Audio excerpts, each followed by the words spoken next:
ऐसी ऐसी पॉलिसीज़ हैं कि आप फंस जाते हो। अगर आप लोन नहीं दोगे आप जेल में जाओगे, आपकी जॉब चली जाएगी। ये खुद तो कर नहीं रहे तो दूसरे की भी तरक्की रोकी जाए। आज जो है वो 6 लाख से 5 लाख चीज़ें होती हैं हमारे घर में। आधी बातें अल्लाह रसूल की ले लो, आधी बातें जो ना वो उधर से ले लो। हमारे यूनिवर्सिटी स्टूडेंट्स एक्सीलेंस तो बहुत सीख रहे हैं, लेकिन सोल ख़त्म होती है। किसी को भी मास्टर आपने स्किल को नहीं किया तो फिर यू कांट ब्लेम के जॉबलेसनेस बहुत है। आप पोस्टें लगाएंगे, आपको फ़ौरन हसद की निगाह से देखा जाएगा। आज का टॉपिक बहुत इंटरेस्टिंग है और बहुत रेलेवेंट है आप लोगों से। आई नो इस पे बड़े सवालात हैं लोगों के रिस्क के हवाले से कि रिस्क बढ़ता है कम होता है, ये भी कुरान में आता है। अगर रिस्क लिखा ही हुआ है तो मेहनत करने का क्या फ़ायदा, ये भी एक ज़ाहिर है सवाल आता है। और रिस्क एक्चुअली है क्या, ये भी एक बड़ा रेलेवेंट सवाल है कि आया पैसा भी रिस्क में है कि नहीं है, राइट। ये भी एक बहुत रेलेवेंट सवाल है। फिर जो ये कुरान में कहा गया है कि रिस्क कभी अल्लाह कम करता है कभी बढ़ाता है, तो इससे क्या मुराद है? क्योंकि अगर रिस्क कांस्टेंट है और उतना ही है जितना लिख दिया गया है, तो फिर इससे क्या मुराद है कि बढ़ जाता है और कम हो जाता है? फिर रिस्क को बढ़ाने के कुछ तरीके इस्लाम में हैं, उससे फिर क्या मुराद है? अगर कांस्टेंट ही है तो बढ़ता कैसे है? तो ये बड़े रेलेवेंट सवालात हैं। और फिर हलाल हराम पे भी बहुत सवालात हैं। आई नो हम सब के फ्रीलांसिंग में बड़ा कुछ होता है, बिटकॉइन है, क्रिप्टो करेंसी है, वगैरह वगैरह। तो सवालात तो होते हैं नौजवानों के। और फिर काफ़ी ऐसे पेचीदा मामलात शायद आपको दरपेश आएँ, जैसे यूट्यूब मोनेटाइजेशन भी एक टॉपिक है। ठीक है, चैनल बनाया जाए, उसको मोनेटाइज किया जाए, नहीं किया जाए। तो मैं भी चूँकि इन सवालात के पीछे लगा रहा हूँ, इसलिए आई थॉट कि ये लेक्चर आपके लिए बहुत ज़रूरी है। गोइंग इनटू द इंडस्ट्री इंशाल्लाह, और अपना कैरियर लाइफ बनाने जा रहे हैं आप आगे, तो बहुत कॉम्प्रिहेंसिव इंशाल्लाह उम्मीद है 1 घंटा हमें लगेगा। और उम्मीद है सारे सवालों का जवाब जो है वो इंशाल्लाह हो जाएगा इसमें। तो सबसे पहले पॉइंट टू पॉन्डर, एक बहुत इम्पॉर्टेंट बात, यानी how much have we been misinform, वो क्लियर करना बहुत ज़रूरी है। देखिए, जब भी ये टॉपिक इस तरह के आते हैं ना, पैसा, रिस्क, तो कहीं ना कहीं हमारे जहन में ये बैठा होता है कि इस्लाम शायद पैसा कमाने से मना करता है। क्योंकि मैं ये बात आपको ना करता अगर मेरे साथ एक वाक़या ना हुआ होता। इस्लामिया यूनिवर्सिटी बहावलपुर में एक टॉक थी मेरी इसी टॉपिक पे कि बिज़नेस में बरकत कैसे लाई जाए। तो वो काफ़ी बड़ी कॉन्फ्रेंस होती है, कनेक्ट पाकिस्तान, शायद आपने कभी नाम सुना है, आईटी कॉन्फ्रेंस होती है सालाना। और इसमें पाकिस्तान के मायानाज आईटी कंपनी के सीईओज़ आते हैं, इसमें फ्रीलांसर्स आते हैं काफ़ी ज़्यादा। तो इस्लामी यूनिवर्सिटी बहावलपुर का ऑडिटोरियम बहुत बड़ा है, वहाँ पे बड़ी मेगा कॉन्फ्रेंस थी। तो मेरा ये टॉपिक था वहाँ, ये 2022 की बात है। और टॉपिक में जब मैंने बताना शुरू किया कि क्या उसूल हैं, किस तरह से पैसा कमाया जा सकता है, बरकत कैसे लाई जा सकती है, मिसालें दी सहाबा की, उनकी नेटवर्थ बताई कुछ सहाबा की, ठीक है ना, अब्दुर्रहमान बिन औफ की, उस्मान गनी रज़ियल्लाहु अन्हु, वगैरह वगैरह। अहदीस सुनाई ऐसी ऐसी के नबी वसल्लम ने इवन इनकरेज किया है दुनिया बनाने में। नबी वसल्लम ने कहा ना 4 चीज़ों में खुशी है, उसमें एक चीज़ है अच्छा नेबर, अच्छा स्पाउस, हस्बैंड या वाइफ, अच्छा घर, बड़ा घर, और अच्छी सवारी। अब देखिए दुनियावी चीज़ें हैं चारों। तो मैं एक्सप्रेशन देख रहा था, बहुत हैरान हो रहे थे वो लोग। तो उसके बाद लिटरली 4-5 लोग मेरे पास आए, जिनमें से कुछ सीईओज़ भी थे कंपनीज़ के, यंग। और उन्होंने मुझे कहा कि अली भाई, हमें ज़िंदगी में पहली बार पता लग रहा है कि इस्लाम पैसा कमाने से नहीं रोकता। तो मैं आपसे बात ना करता अगर मेरे साथ ये वाक़या ना हुआ होता, जिससे मुझे लगा कि शायद हमारी जो पिछली जनरेशन है ना, उनकी ये सोच बनी हुई थी कि इस्लाम बहुत बहुत बहुत सादगी और मुफलिसी का नाम है। देखिए, सादगी कुछ और चीज़ है, मुफलिसी कुछ और चीज़ है। सादगी अच्छी बात है, एक बंदा बहुत करोड़पति है लेकिन इसके बावजूद सादा ज़िंदगी गुजार रहे, तो अच्छी बात है। लेकिन हमने कंफ्यूज कर लिया दोनों चीज़ों को, क्योंकि बचपन से हमने देखा है कि कारी साहब आते हैं सोहराब साइकिल पे और बहुत ही सादा लिबास में आते हैं। और जाहिर है कि इसी तरह मस्जिद इमाम की हमने ज़िंदगी देखी कि 15-20 हज़ार वो उनको सैलरी मिलती है और बस ठीक है, नमाज़ पढ़ाते हैं, दैट्स इट। तो शायद उससे हमने यही समझ लिया कि दीन बस इतना ही है, दीन इतना ही कहता है दुनिया बनाने का। तो ये मिसकंसेप्शन ज़रूरी है क्लियर करना। देखें इसकी वजह क्या है इस मिस इन्फॉर्मेशन की। आपने अक्सर देखा होगा टीवी शोज़ में एंकर ने एक बड़ा सूटेड बूटेड बंदा बिठाया होता है, एक जो है वो मौलवी साहब बिठाए होते हैं, और अक्सर ऐसा जुमला कहा जाता है, आई डोंट ब्लेम देम, वो शो का असल में स्ट्रक्चर ऐसा होता है, लेकिन वो अनकॉन्शियसली और अनइंटेंशनली मैं ये नहीं कह रहा जान के होता है, अनकॉन्शियसली होता है, लाशऊरी तौर पे, कि दीनी पर्सपेक्टिव वो जब उनसे पूछ लेते हैं, अच्छा जी आप बताएं दीन इसके बारे में क्या कहता है, तो वो कुरान हदीस बताते हैं, ठीक है ना मौलवी साहब। फिर वो दूसरे की तरफ आते हैं, कहते हैं अच्छा आप बताएं दुनियावी एस्पेक्ट क्या है। देखिए दीन ही दुनिया है। क्या मतलब है दुनियावी एस्पेक्ट से? क्या मतलब है कि दीन कोई आइलैंड, कोई और आइलैंड है, कोई और जजीरा है, कोई और लोगों पे अप्लाई हो रहा है, यानी कुछ मौलवी तबके पे दीन अप्लाई हो रहा है। और हाँ दुनिया की बात होगी तो अब ज़रा हम इधर आ जाते हैं कि ज़रा दुनियावी एस्पेक्ट हम देख लें। तो इससे एक पूरी जनरेशन की सोच बिल्ड हुई है, और वो सोच ये है, ओवरऑल बात कर रहा हूँ, कि दीन जो है ना वो बस तरक्की में रुकावट है, और दीन का मतलब है बस ना आप सादा सी ज़िंदगी गुजारो, और ज़्यादा कोई ना पैसा इतना कमाओ, ना इतना ग्रो करो, और दैट्स इट, एक मुफलसाना ज़िंदगी टू बी ऑनेस्ट जिसे हम कहेंगे, या रहबानियत वाली जो है वो ज़िंदगी। और when it comes to solutions, तो दुनियावी सॉल्यूशंस देखो, दीन की जो बातें हैं वो बड़ी आइडियल हैं असल में। ये भी अक्सर लोग की सोच है ना, आपको पता है, अनकॉन्शियसली ही कहूँगा, कि हम ये समझते हैं कि यार ये जो बातें ना ये तो बड़ी आइडियल हैं। अब आए प्रैक्टिकल बात करते हैं। ये कई बार मुझसे इस तरह सवाल भी पूछा गया कि अली भाई ये तो आपने बहुत आइडियल बातें की ना, आप प्रैक्टिकली बताएं क्या होना चाहिए। तो माज़अल्लाह क्या मतलब है, क्या दीन प्रैक्टिकल नहीं है? जो बातें मैं बता रहा हूँ क्या वो प्रैक्टिकल नहीं है आज की ज़िंदगी में? आज की जो नफ्सा नफसी की ज़िंदगी है ज़ाहिर है। तो अक्सर लोग ये कहते हैं ना कि नहीं देखें जी किसी के साथ अच्छाई करके क्या मिलेगा, ये तो एक आइडियल बात है, लेकिन प्रैक्टिकली आपको भी पता है कि किसी के साथ अच्छा करेंगे तो लोग तो खा जाते हैं। जैसे दीन इनकरेज करते हैं ना एक दूसरे की मदद करो और एक दूसरे को सिखाओ कोई स्किल, तो लोग कहते हैं नहीं जी हम ये करेंगे तो अगला तो जो है थैंकलेस हो जाएगा, अगला तो जो है ना वो हमें सीढ़ी बना के ऊपर चला जाएगा और हम जो है वो पीछे रह जाएंगे। तो ये तो कोई प्रैक्टिकल बात तो नहीं है। देखें ये फिर वही बात है कि अल्लाह रसूल के वादों पे शायद हमें ट्रस्ट नहीं है, और हम ऐसी सोसाइटी बनाना नहीं चाहते जहाँ पे जस्टिस हो। सोशल जस्टिस कितनी बड़ी बात है, गोरे हमसे आगे हैं सोशल जस्टिस में, बहुत आगे हैं, ठीक है। उन्होंने वो सोसाइटी बनाकर दिखाई सोशल जस्टिस पर, जिस तरह भी बनाई, लॉज के थ्रू बनाई, पनिशमेंट स्ट्रिक्ट लॉज जो भी था, लेकिन हमसे बेहतर बनाई।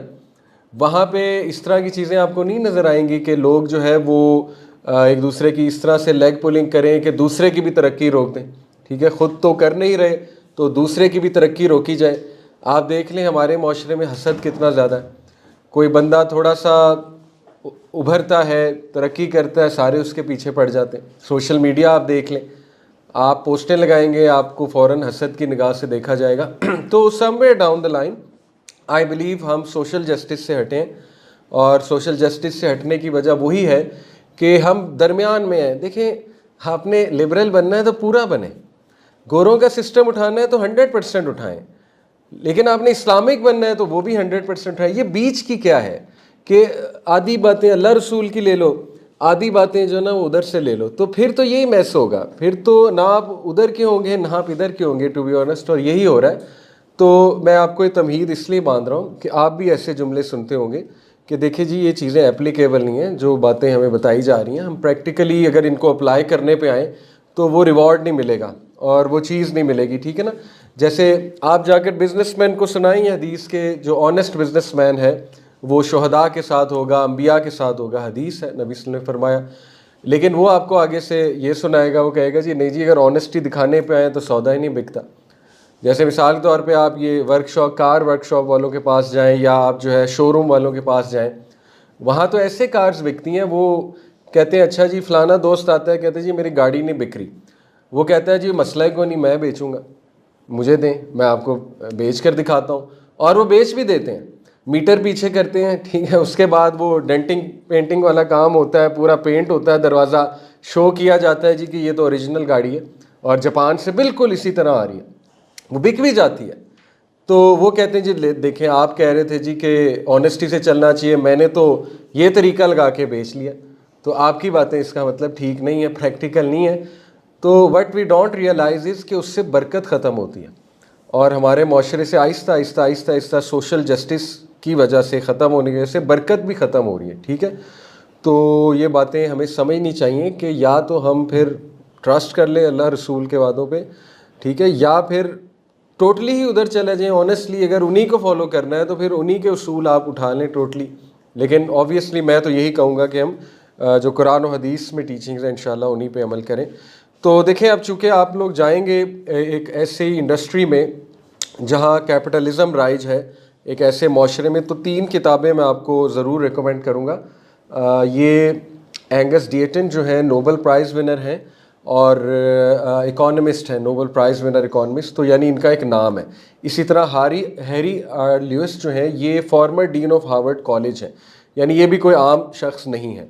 तो ये बड़ी रेलेवेंट है आप लोगों से। बेशक पढ़िएगा ना, अगर टाइम नहीं है ऑडियो समरी सुन लिया करें। आजकल आपको होता है ऐप्स आ गई हैं, बड़ा क्विक काम होता है आजकल, स्मार्ट स्टडी का दौर है, ठीक है। तो ऑडियो समरी सुन लें या वैसे ही समरी पढ़ लें। समरी अवेलेबल होती है किताबों की काफ़ी वेबसाइट्स पे। डेथ्स ऑफ डिस्पेयर में एंगस डिएटन जो है वो कैपिटलिज्म को डिस्कस करते हैं, जो अमेरिकन एक सिस्टम ऑफ इकोनॉमी है। और वो ये कहते हैं कि अमेरिका में 21वीं सदी यानी पिछले 20 साल में 3 डेथ्स ऑफ डिस्पेयर से मुराद है होपलेस होके मर जाना। वो 3 है, drug overdose, alcoholic liver disease और तीसरी है सुइसाइड। वो कहते हैं ये तीनों डेथ्स बहुत बढ़ चुकी हैं अमेरिका में, और उसकी वजह फिर वो ज़ाहिर है इस किताब में बयान करते हैं कि रिच और पुअर के दरमियान गैप बहुत बढ़ चुका है, लोग प्रिविलेज्ड फील करते हैं वाइट कॉलर बन के, ठीक है ना, फिर कोई किसी का सोचता नहीं है वगैरह वगैरह, इस तरह की रीज़न्स हैं उसमें। और प्रेशर बहुत है, आज के इंसान पे प्रेशर बहुत है, ये बहुत इंपॉर्टेंट पॉइंट है। बर्न आउट बहुत है, शदीद बर्न आउट है, यानी उसको फंसा दिया गया है 9 to 6 में। एक्चुअली 9 to 6 नहीं है, ये 7 to 8 है, क्योंकि 7 बजे उठना पड़ता है और 9 बजे तक पहुंचना पड़ता है और वापस आते आते 8 बज जाते हैं। तो ये जो 7 AM to 8 PM है, इसने इंसान को ऐसे फंसाया हुआ है कि उसके पास किसी और चीज़ का टाइम ही नहीं। तो ज़ाहिर है वो बर्न आउट हो रहा है और उसकी वजह से उसके सोशल मसाइल पैदा हो रहे हैं, फैमिली इश्यूज़ पैदा हो रहे हैं, बहुत से और मसाइल उसकी ज़िंदगी में आ रहे हैं। तो लिहाजा डेथ्स ऑफ डिस्पेयर ये बढ़ रही हैं। इसी तरह the great escape, health, wealth and the origins of inequality, इसमें भी वो यही बात करते हैं कि जो रिच और पुअर के दरमियान बहुत ज़्यादा गैप बढ़ चुका है, उसकी वजह से इनइक्वालिटी इतनी बढ़ चुकी है कि अब इससे निकलना एक ग्रेट एस्केप होगा इंसानियत का। फिर अमेरिकन हेल्थ केयर को भी डिस्कस किया गया है कि अमेरिकन हेल्थ केयर सिस्टम बहुत ग्रीडी होता जा रहा है, यानी वो हेल्थ इंश्योरेंस जो है उनकी पॉलिसीज़, फिर हॉस्पिटल की जो पॉलिसीज़ हैं वो लोन्स देते हैं, फिर वो मेडिसिन्स पे मेडिसिन्स आपको लेनी पड़ती हैं और वो बहुत एक्सपेंसिव मेडिसिन्स होती हैं। और ऐसी ऐसी पॉलिसीज़ हैं कि आप फंस जाते हो, अगर आप लोन नहीं दोगे आप जेल में जाओगे, आपकी जॉब चली जाएगी। तो वो सारी उम्र वो उनकी बाकायदा नस्लें लोन्स देते देते गुजर जाती हैं। ये मतलब गोरा बता रहा है कि वहाँ के फ्लॉज बता रहा है, ठीक है। इसी तरह अगर मैं आपसे बात करूँ थोड़ा सा इस्लामिक पर्सपेक्टिव से, देखें अल्लाह का बनाया हुआ टाइम वो है द सेक्रेड टाइम, और जो जिस टाइम लाइन को हम फॉलो करें वो सेकुलर टाइम है। तो ये दोनों बहुत मुतज़ाद है, फ़र्क है इनमें, ठीक है। अल्लाह का बनाया हुआ टाइम क्या है, मैं आपको मिसाल देता हूँ। अल्लाह का बनाया हुआ टाइम ये है कि अल्लाह ने कोई ऐसी शर्त नहीं लगाई इंसान के ऊपर कि वो पहले कोका कोला या पेप्सी का मैनेजर बने फिर उसकी शादी होगी। ये शर्त सेकुलर सिस्टम ने लगाई है, ठीक है। अल्लाह रसूल की लगाई हुई शराइत ये है कि वो बालिग हो जाए तो ही और शी कैन मैरी। ये है सेक्रेड सिस्टम ऑफ टाइम। अब उसको सेकुलर सिस्टम ऑफ टाइम ने इम्पॉसिबल कर दिया।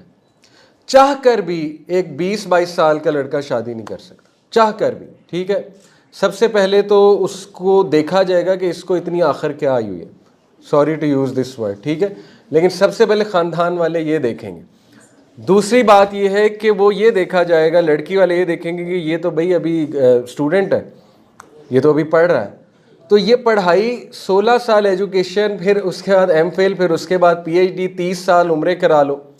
ये तो सेकुलर सिस्टम ऑफ टाइम है। थोड़ा सा कभी आप सोचें इससे निकलना अब कितना ग्रेट एस्केप है, नहीं निकला जा सकता, ठीक है। ये मैंने सिर्फ आपको एक मिसाल दी है, तो इस तरह की और भी बहुत मिसालें हैं, secular system of time versus sacred system of time. बहरहाल एक्सीलेंस विदाउट अ सोल का जो क्रक्स है वो ये है कि does liberal education have a future, और उसमें वो बात ये करते हैं हमारे यूनिवर्सिटी स्टूडेंट्स एक्सीलेंस तो बहुत सीख रहे हैं लेकिन सोल ख़त्म होती जा रही है, रूहानियत जो है वो ख़त्म होती जा रही है। तो ये 3 किताबें आपसे इसलिए बहुत ज़्यादा मैं कहूँगा रेलेवेंट है क्योंकि ऐसे माशरे में आपने जाना है जॉब्स करने, ऐसी सोसाइटी में, तो इन चीज़ों का ख्याल रखिएगा कि इंसान इतना ग्रीडी ना हो जाए, ठीक है, कि दूसरों का ना सोचे या एक मीनिंगलेस लाइफ गुजारे और मीनिंगफुल काम की तरफ ना जाए, ठीक है ना। जैसे मीनिंग हमारी लाइफ से देखें ना ख़त्म होता जा रहा है आहिस्ता आहिस्ता। हेल्थ केयर से मीनिंग ख़त्म होता जा रहा है, अब लोग सिर्फ पैसा देखते हैं। MBBS का जो स्टूडेंट है उसकी पहली कोशिश ये होती है कि जितना मैंने लगाया है साल के अंदर अंदर वो वापस आ जाए। तो ये तो एक देखें ना, वही बात है, सेकुलर सिस्टम ऑफ टाइम है ये, अल्लाह का बनाया हुआ तो ये निज़ाम नहीं था कि इस तरह से सोचा जाए, लेकिन उसको मजबूर कर दिया गया इस तरह से सोचने का कि भाई मैंने इतने लगाए हैं तो फिर आने भी तो चाहिए ना। जब एजुकेशन से मीनिंग ख़त्म है, एजुकेशन बिजनेस बन चुका है, तो फिर जो जॉब करेगा वो भी बिजनेस है। वो आगे जाके मीनिंगफुल जॉब तो नहीं करेगा, उसकी पहली कोशिश तो होगी पैसे मैं पूरे करूं जाके, ठीक है। तो ये आपके दौर के मसाइल हैं, इन मसाइल को हम ही हल कर सकते हैं। जैसे मैं आपको एक मिसाल देता हूँ, जेन जी जो है, जो आप लोग हैं, जनरेशन जी, उसने ये 9 to 5 को बहुत चैलेंज किया, इतना चैलेंज किया आवाज़ रेज कर करके कि गूगल और माइक्रोसॉफ्ट मजबूर हो गए 9 to 5 को ख़त्म करने में। गूगल और माइक्रोसॉफ्ट के रूल्स हैं कि एम्प्लॉय जो है सिर्फ टास्क कंप्लीट करके दे दे, टाइमिंग कोई नहीं। मेरा ब्रदर इन लॉ जो है वो जॉब कर चुके हैं माइक्रोसॉफ्ट में, आई नो। अमेज़ॉन में ये है, अभी वो अमेज़ॉन में है इंग्लैंड में।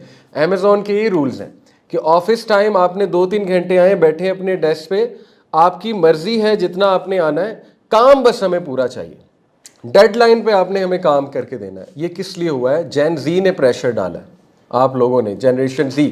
मैं आपको बताना चाह रहा हूँ कि आप लोग आवाज़ रेज करें, बड़ी बड़ी चीज़ें चेंज हो सकती हैं, ठीक है।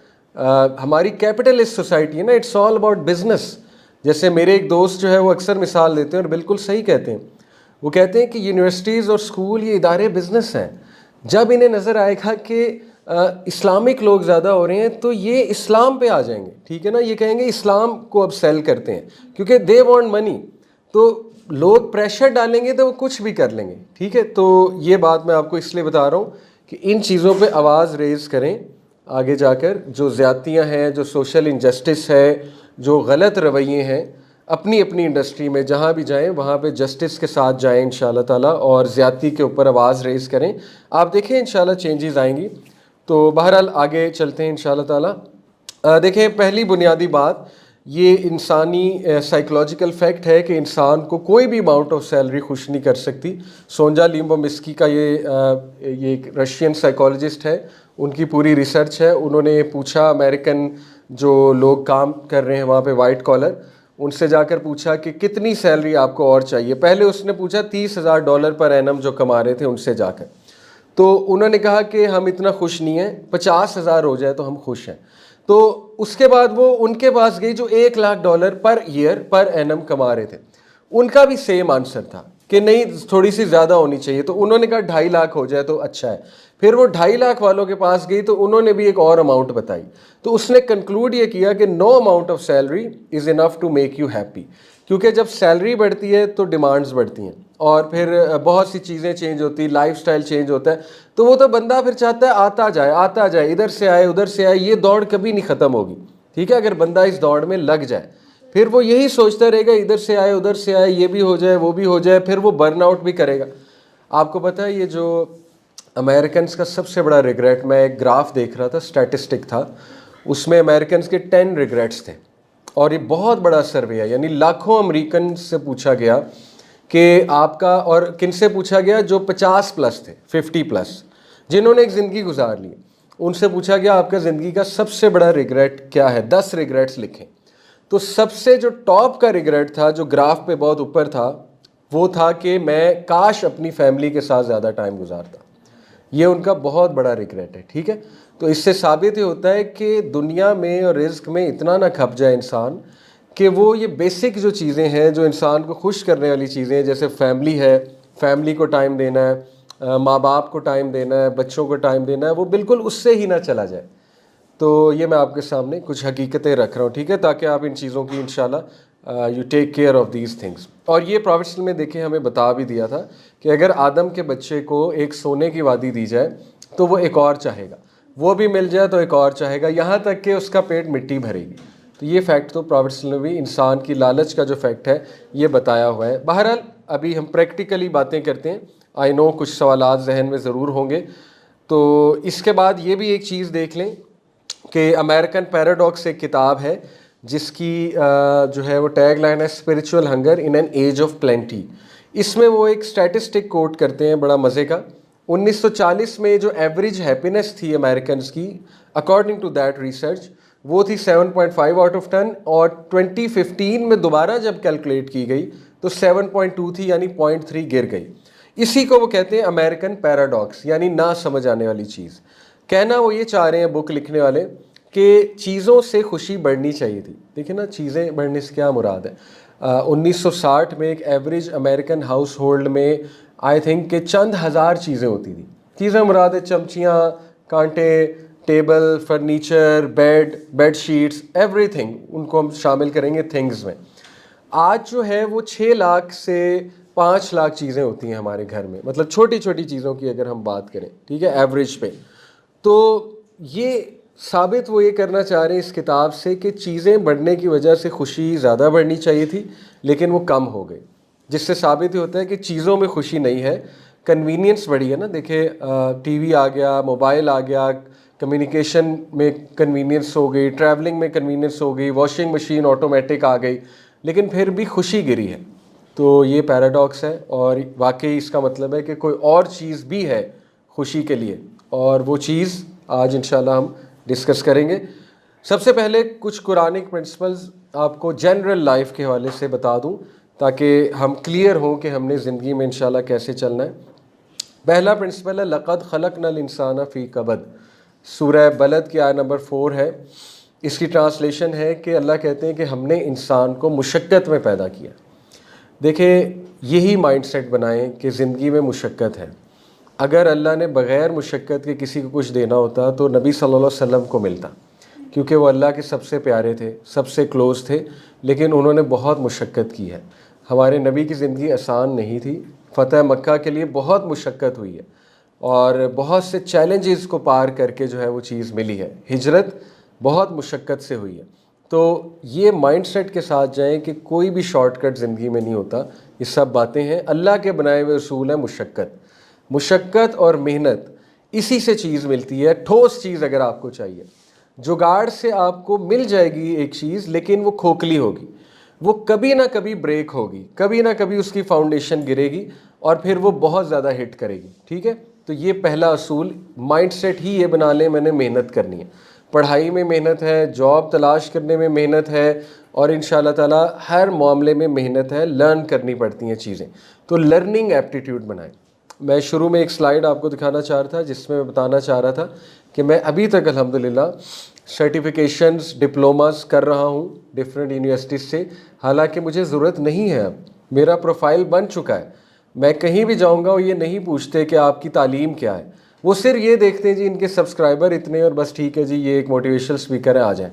लेकिन ये मैं इसलिए कर रहा हूँ क्योंकि मेरा एक लर्निंग एप्टीट्यूड है कि मैंने पढ़ते रहना है और मैंने मेहनत करते रहना है। ये मेरी अपनी एक, आप कह लीजिए, भूख है, प्यास है, आई लाइक इट। और दूसरा ये भी है कि मैं समझता हूँ कि मेहनत जो करता है अल्लाह ताला वैसे ही उसको ऊपर ले आता है। तो ये पहला आप मिजाज बना लीजिए, ठीक है। कोई भी चीज़ बग़ैर मेहनत के ये खोखली होती है। दूसरा, ये बड़ी मोटिवेशनल आया है, वान लैसा लिल इंसानी इल्ला मा सआ, चैप्टर 53 सूरह नजम वर्स 39। अल्लाह कहते हैं इंसान को मिलेगा वही जिसकी वो एफ़र्ट करेगा। ये किस लिए मोटिवेशनल है?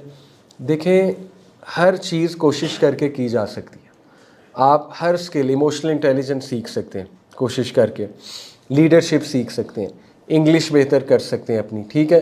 आप सीवी राइटिंग स्किल सीख सकते हैं, आप पब्लिक स्पीकिंग स्किल सीख सकते हैं, कम्युनिकेशन स्किल सीख सकते हैं। वान लैसा लिल इंसानी इल्ला मा सआ।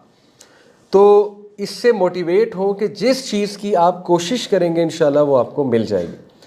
अब मसला ये है कि हम एक चीज़ में कॉम्पिटेंट नहीं बनते, हम 10 चीज़ों को शुरू कर देते, इसीलिए हम फिर कहीं के नहीं रहते। यानी हम एक पढ़ाई कर रहे हैं, अचानक से कोई और चीज़ आती है, हम वो शुरू कर देते हैं। उसके बाद किसी और की वीडियो आती है, ई कॉमर्स सिखाई जा रही होती है, उधर चले जाते हैं। वो भी पूरा नहीं होता, एक और चीज़ शुरू हो जाती है।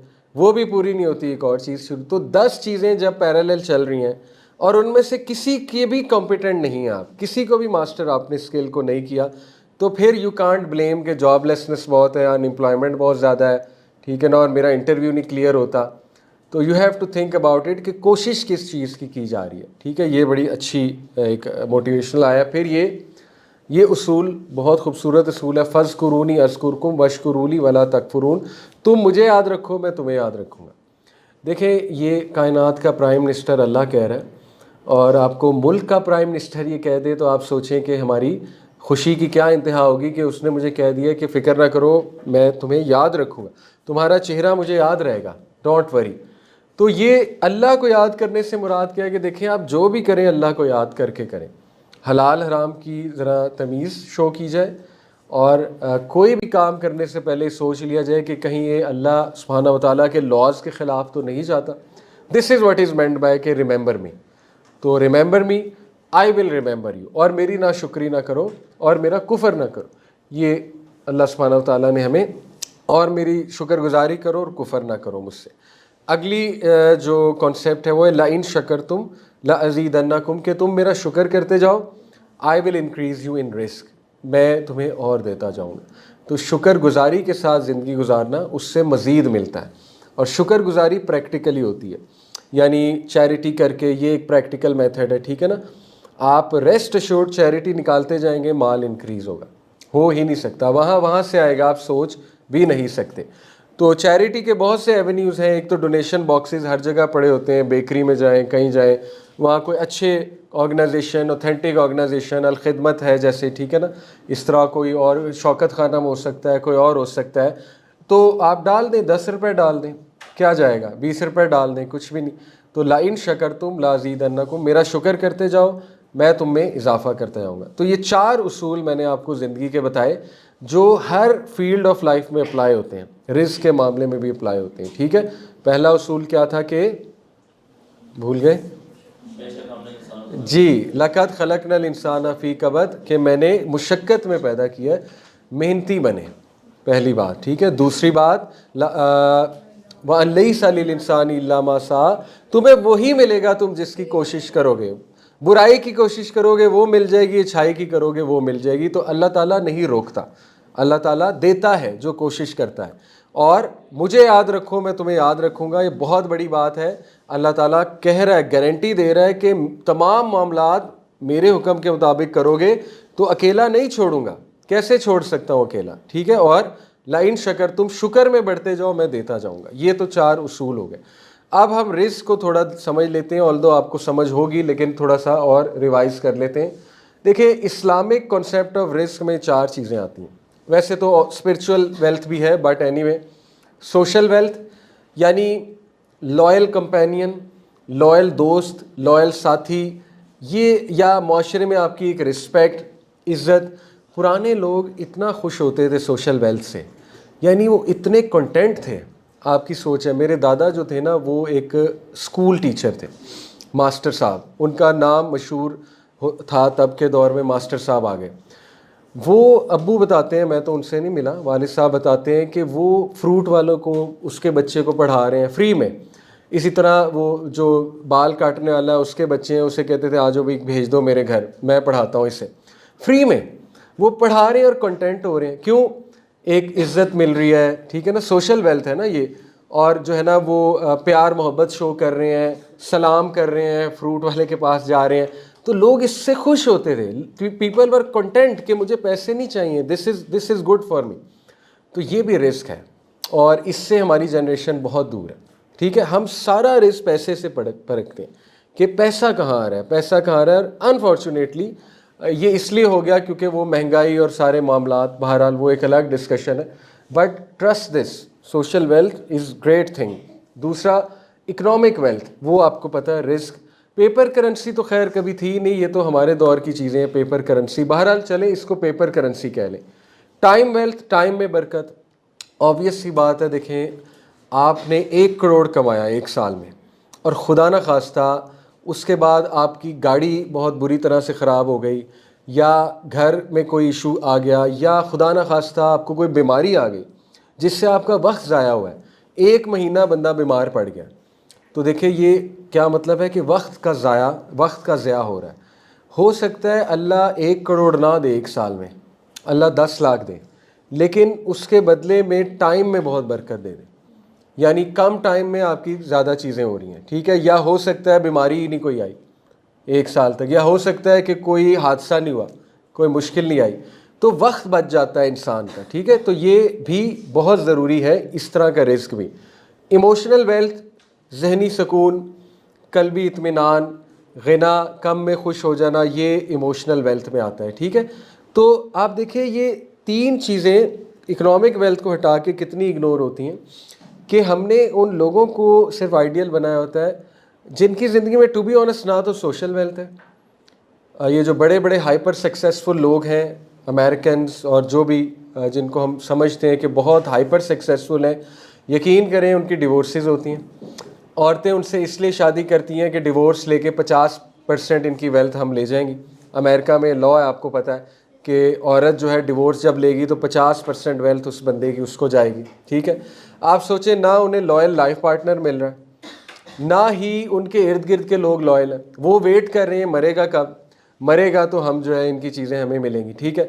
आपस में लड़ाई झगड़े कितने हैं कि वो उनका मरने का वेट हो रहा है जी, ज़मीनें हमें मिलेंगी, और बाद में लड़ाई झगड़े कितने होते हैं। तो इसका मतलब है कि सोशल वेल्थ कितनी ज़्यादा मिसिंग है।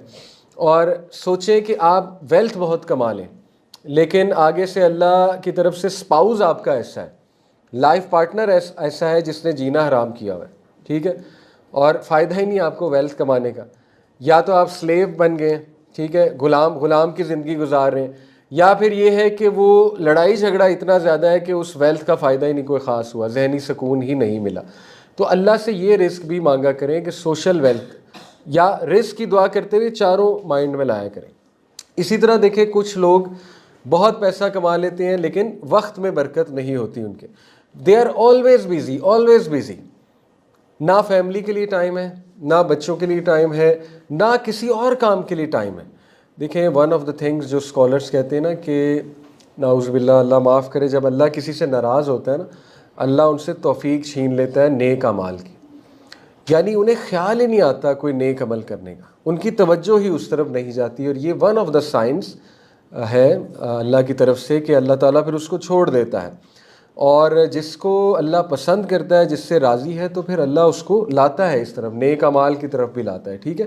तो ये भी सोचना चाहिए। और इमोशनल वेल्थ आपके सामने है कि कोई बहुत पैसा कमा ले लेकिन उसको कल्बी सुकून ही नहीं, जहनी सुकून ही नहीं है, तो रिस्क के बारे में क्रिस्टल क्लियर हो जाए।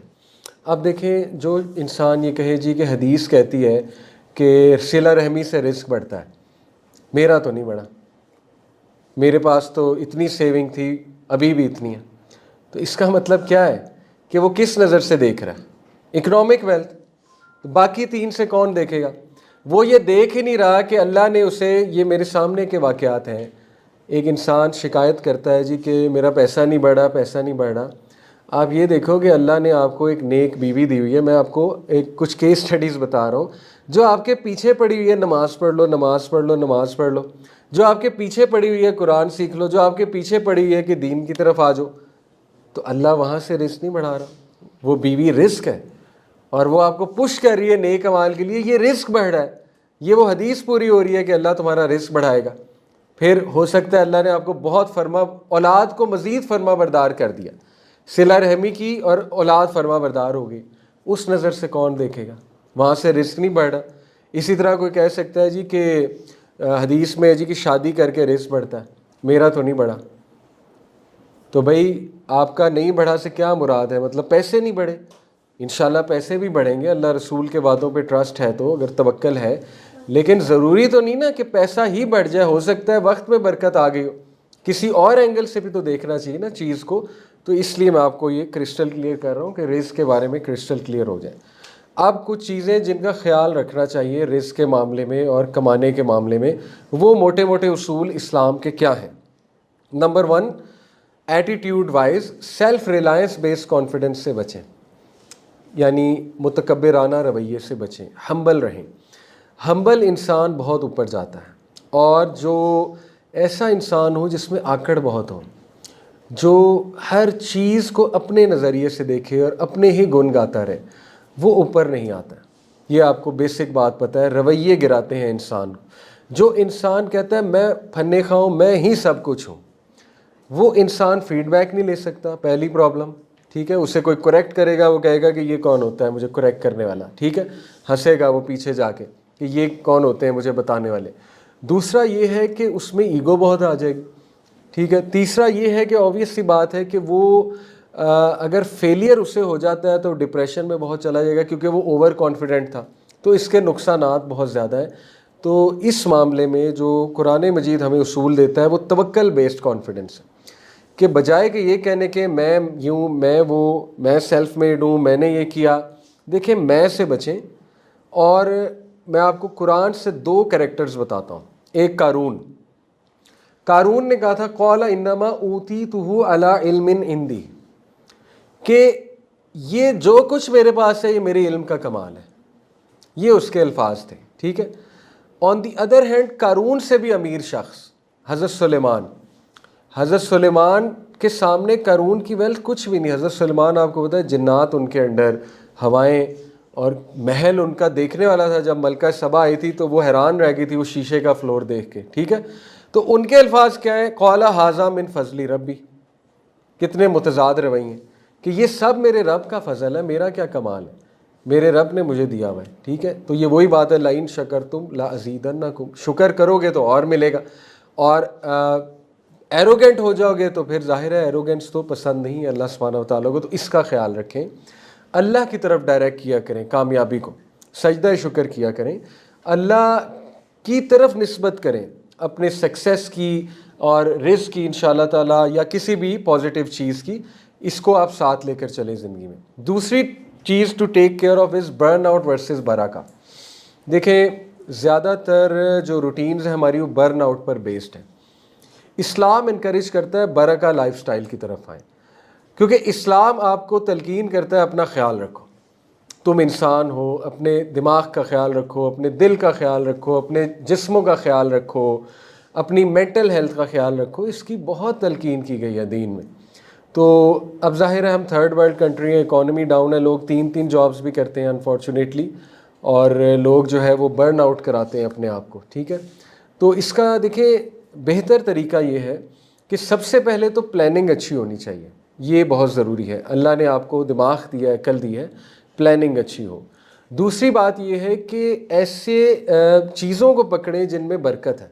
मिसाल के तौर पे तिजारत में बरकत है, ठीक है, बरका बेस्ड लाइफस्टाइल है, कम टाइम में ज़्यादा पैसा है तिजारत में, तो आपको पता है ऑब्वियस सी बात है। थोड़ा सा स्मार्ट होने की कोशिश करें, अभी से सीखना शुरू करें तिजारत के कुछ उसूल। आपको पता है इंटरनेट कितना बड़ा प्लेटफॉर्म है, लोग लिटरली एक कमरे से करोड़ों का बिजनेस कर रहे हैं।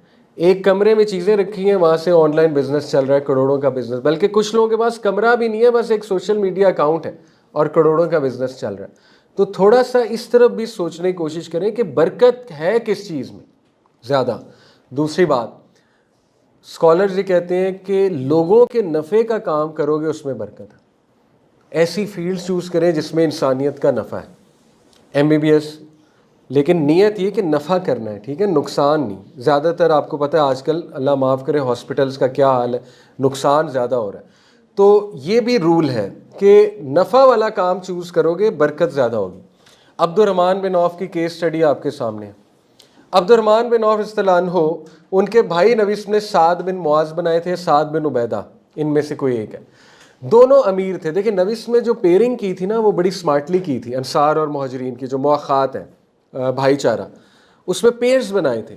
अब्दुर्रहमान बिन औफ का पेयर इंतहाई अमीर इंसान के साथ था, क्योंकि अब्दुर्रहमान बिन औफ बहुत अमीर थे, ज़ीरो पे थे वो, ज़ीरो पे मदीना में सब कुछ वो छोड़ आए थे, ज़ीरो से स्टार्ट किया उन्होंने। साद रज़ियल्लाहु ने कहा कि आप बताइए, मैं आधा घर आपको देता हूँ, आधी ज़मीन आपके नाम करता हूँ। यहाँ तक इतना जोश था, कहते हैं कि मेरी 2 बीवियाँ एक तलाक दे के आपसे शादी करा देता हूँ। ये बस उनका जोश था, ठीक है, यानी इस लेवल पे वो चले गए। हज़रत साद बिन मुआज़ थे गालिबन। तो अब्दुर्रहमान बिन औफ मुस्कराए, उन्होंने कहा कि just show me the way to the market, यानी उन्होंने इतनी डिग्निटी दिखाई। उन्होंने कहा आप ना ऐसा करें, मुझे बस मार्केट का रास्ता दिखा दें।